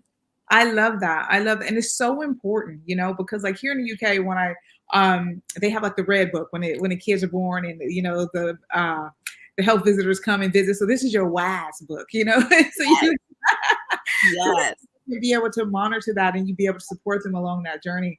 I think this is beautiful. And it gets me into, so we talked about the mind and we talked about the body and the differences, but also with the body. So what is your take on food, and what do you think the role that food plays in the wellness protocols and people's wellness journey, and how does your farming initiative support these efforts? Absolutely. Now, this is something that's become very critical and very concerning. Sadly, again, I'm in the U.S. and the U.S. market really allows all types of ingredients from a consumer standpoint to be added into the foods and the products and the supplements and the pharmaceuticals and all of those things that people are consuming. Unfortunately, those things that you're consuming, if the ingredients are bad, it's kind of like when we talk about computers building, I used to say building a database. If you put junk in, you're going to get junk out.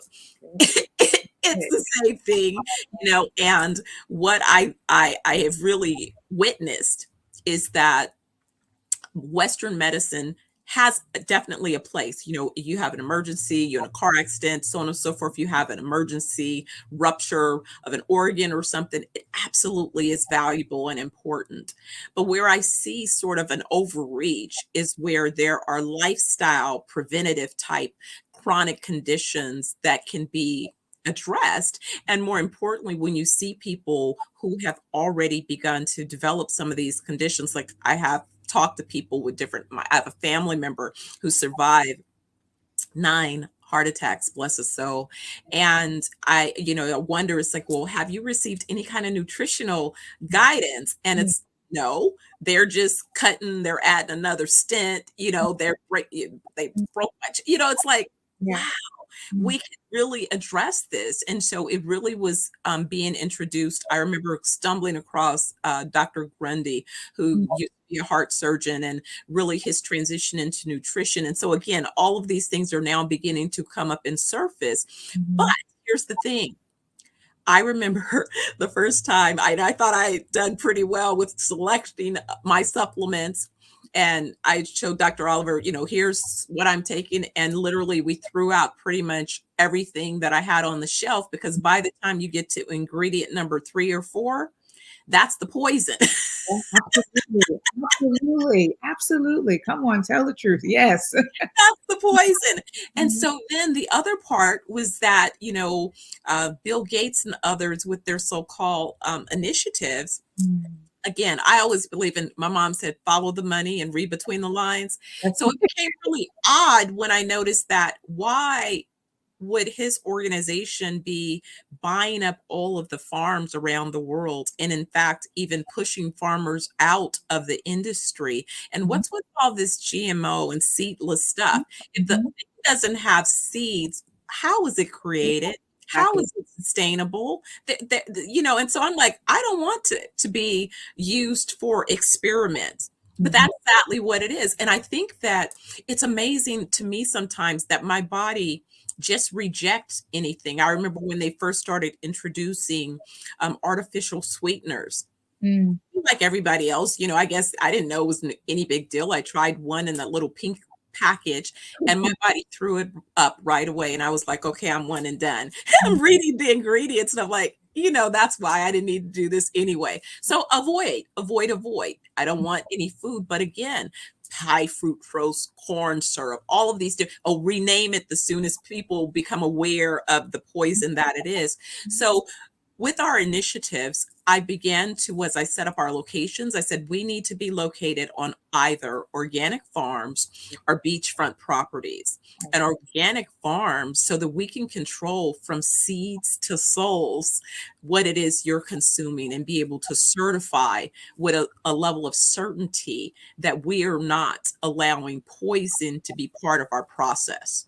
And so that's really why. And so with that, I began to look and say, well, if I'm going to create this opportunity, we need to have global access to these types of fruits and vegetables and foods. And so I created this initiative, Organic Farmers Global, which will be launching a release this week, because we have identified ways to help to mechanize farmers that don't have access to equipment.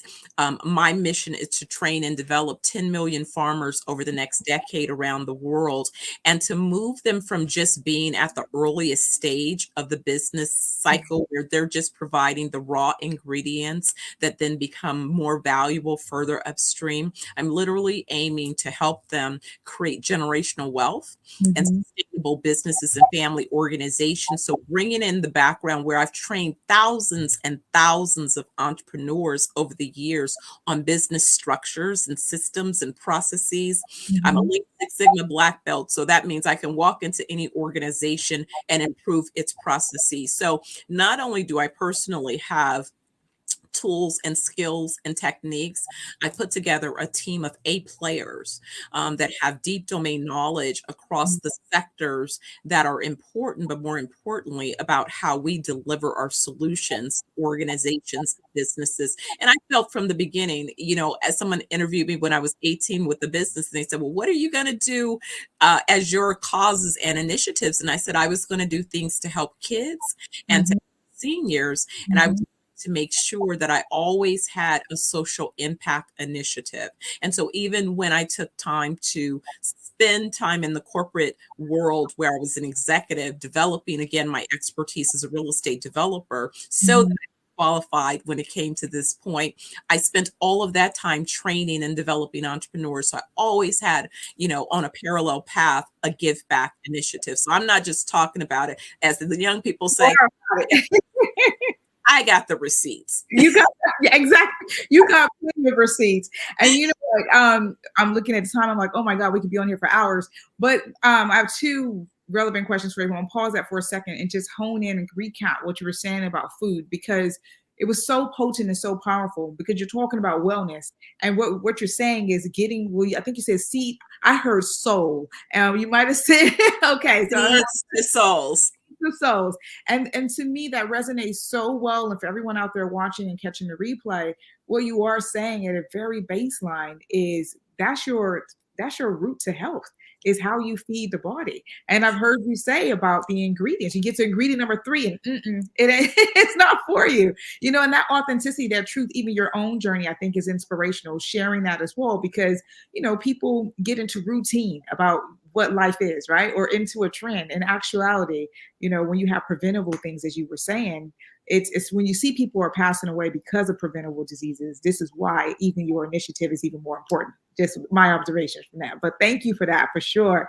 So that brings me into, though, just for someone that's been on your journey with so much knowledge, so many connections in terms of how you've been bridging the gap from your marketing to the real estate, etc.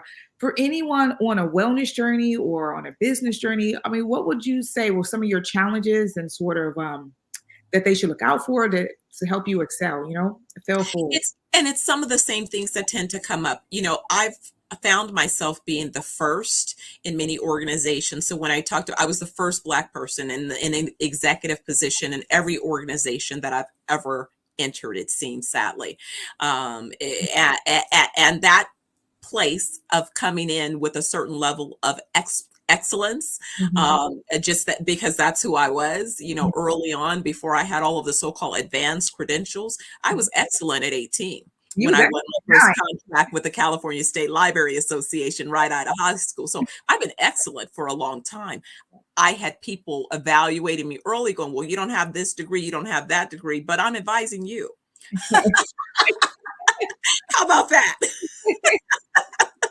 But if you need me to get it, no problem, I'll get it. So it was that. People would always try to find what they feel is missing and create that as the reason, rather than focus on the solution and the outcome. So early on, I started documenting my journey by keeping a spreadsheet of the financial value that I made. So my stage name is Dr. Money.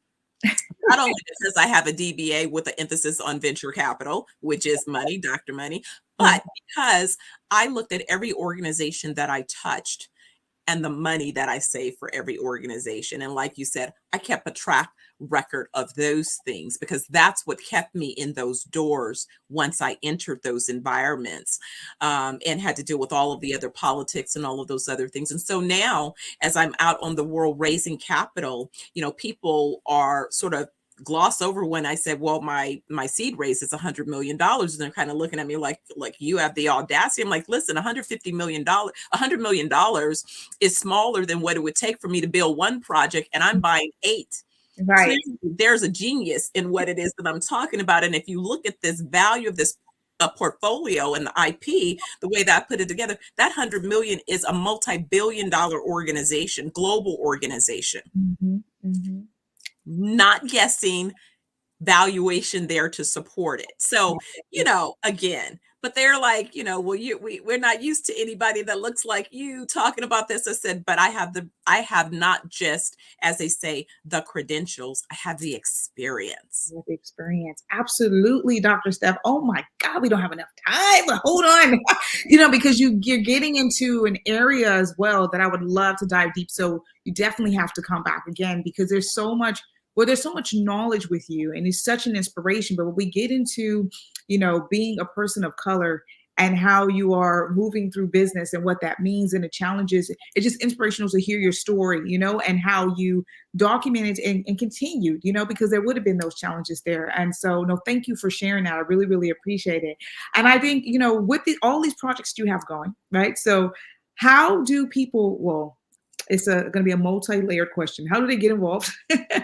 How do they find you? How would they get on the retreats? What's the best way to get it, even if they want to be trained or want to go into farm? You have so many different avenues for people to contact. What would be the quickest way to start? So I would send them to 420. It's www.420wellnessjamaica.com.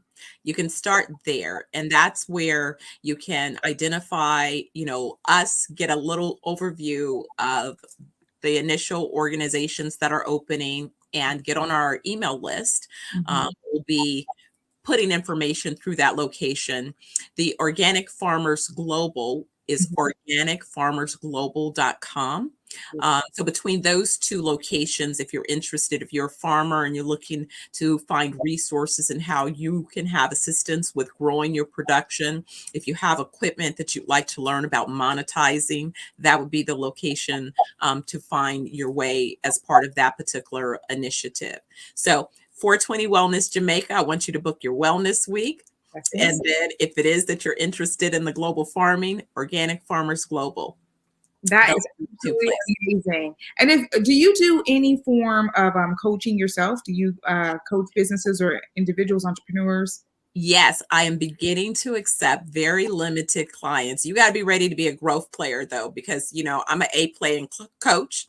So, and I follow the coaches that coach the billion-dollar companies, or as I say, I was reading up and listening to one of the coaches. He says he coaches trillion-dollar organizations.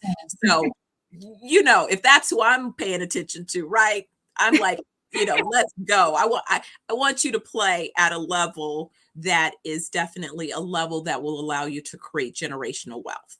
And so, that's what the whole 10 million initiative is about. 10 million farmers and entrepreneurs globally, to really give them the tools. I don't have to recreate them, I have them.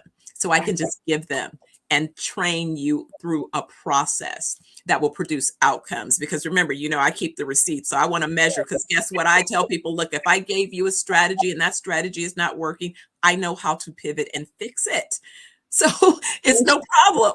Yes, you do, Dr. Steph. You definitely got the receipts and you got the foundation solid. Okay. Thank you so much for joining us here this afternoon, my evening. It's been an absolute pleasure to interview you. Thank you so much. Thank you. I've enjoyed it, and I can't wait to see you. I'm going to be headed back to London. In fact, I have some acquisitions in London as part of this first phase as well. So you definitely make sure we contact and stay connected, okay?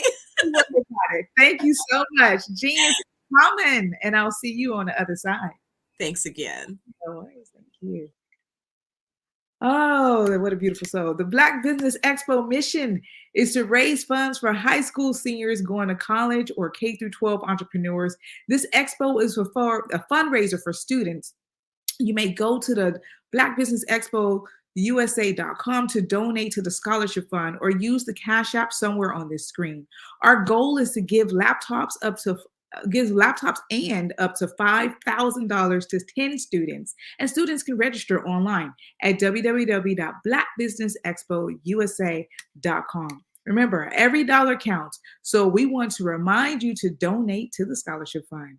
And let's thank our Black Business Expo USA sponsors, the NC100, Moody Capital Partners, Suede Soul, Lotus Ritchie Coaching and Training, Carolina, Virginia Minority Supplier Development Council, Step Management, The Hello LLC, Barbara H. Smith LLC, Margie McLean Foundation Incorporated, Genius is Common, Earth Essentials, 5-Star BDM Media, Malaine Shaney Global, Executive Women's Success Institute, The Quality Coaching Company, Superwoman Business Services, Creative Force Studios, Lee Entertainment, Artistic App Design, and the Black Business Expo USA.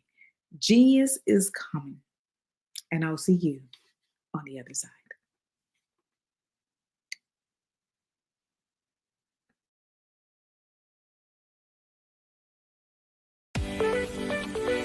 You are in the right place at the right time. The Black Business Network opens again for its Black Business Olympics, a 24/7 broadcast on business, strategies, global branding, social media marketing, finance, advertisement, and much, much more. Featuring the top, most powerful entrepreneurs and speakers and thought leaders from all around the world as they gather together for this phenomenal event. Join the Black Business Network streaming live into the metaverse, STEM City USA, Black Multiverse, Pod TV, Roku, Hulu, iHeartRadio, Apple TV, YouTube, TikTok, Instagram, Google Podcasts, Facebook, LinkedIn, IBM TV, Spotify, and Twitch. Tune in today and be a part of this amazing movement. The Black Business Olympics welcomes you.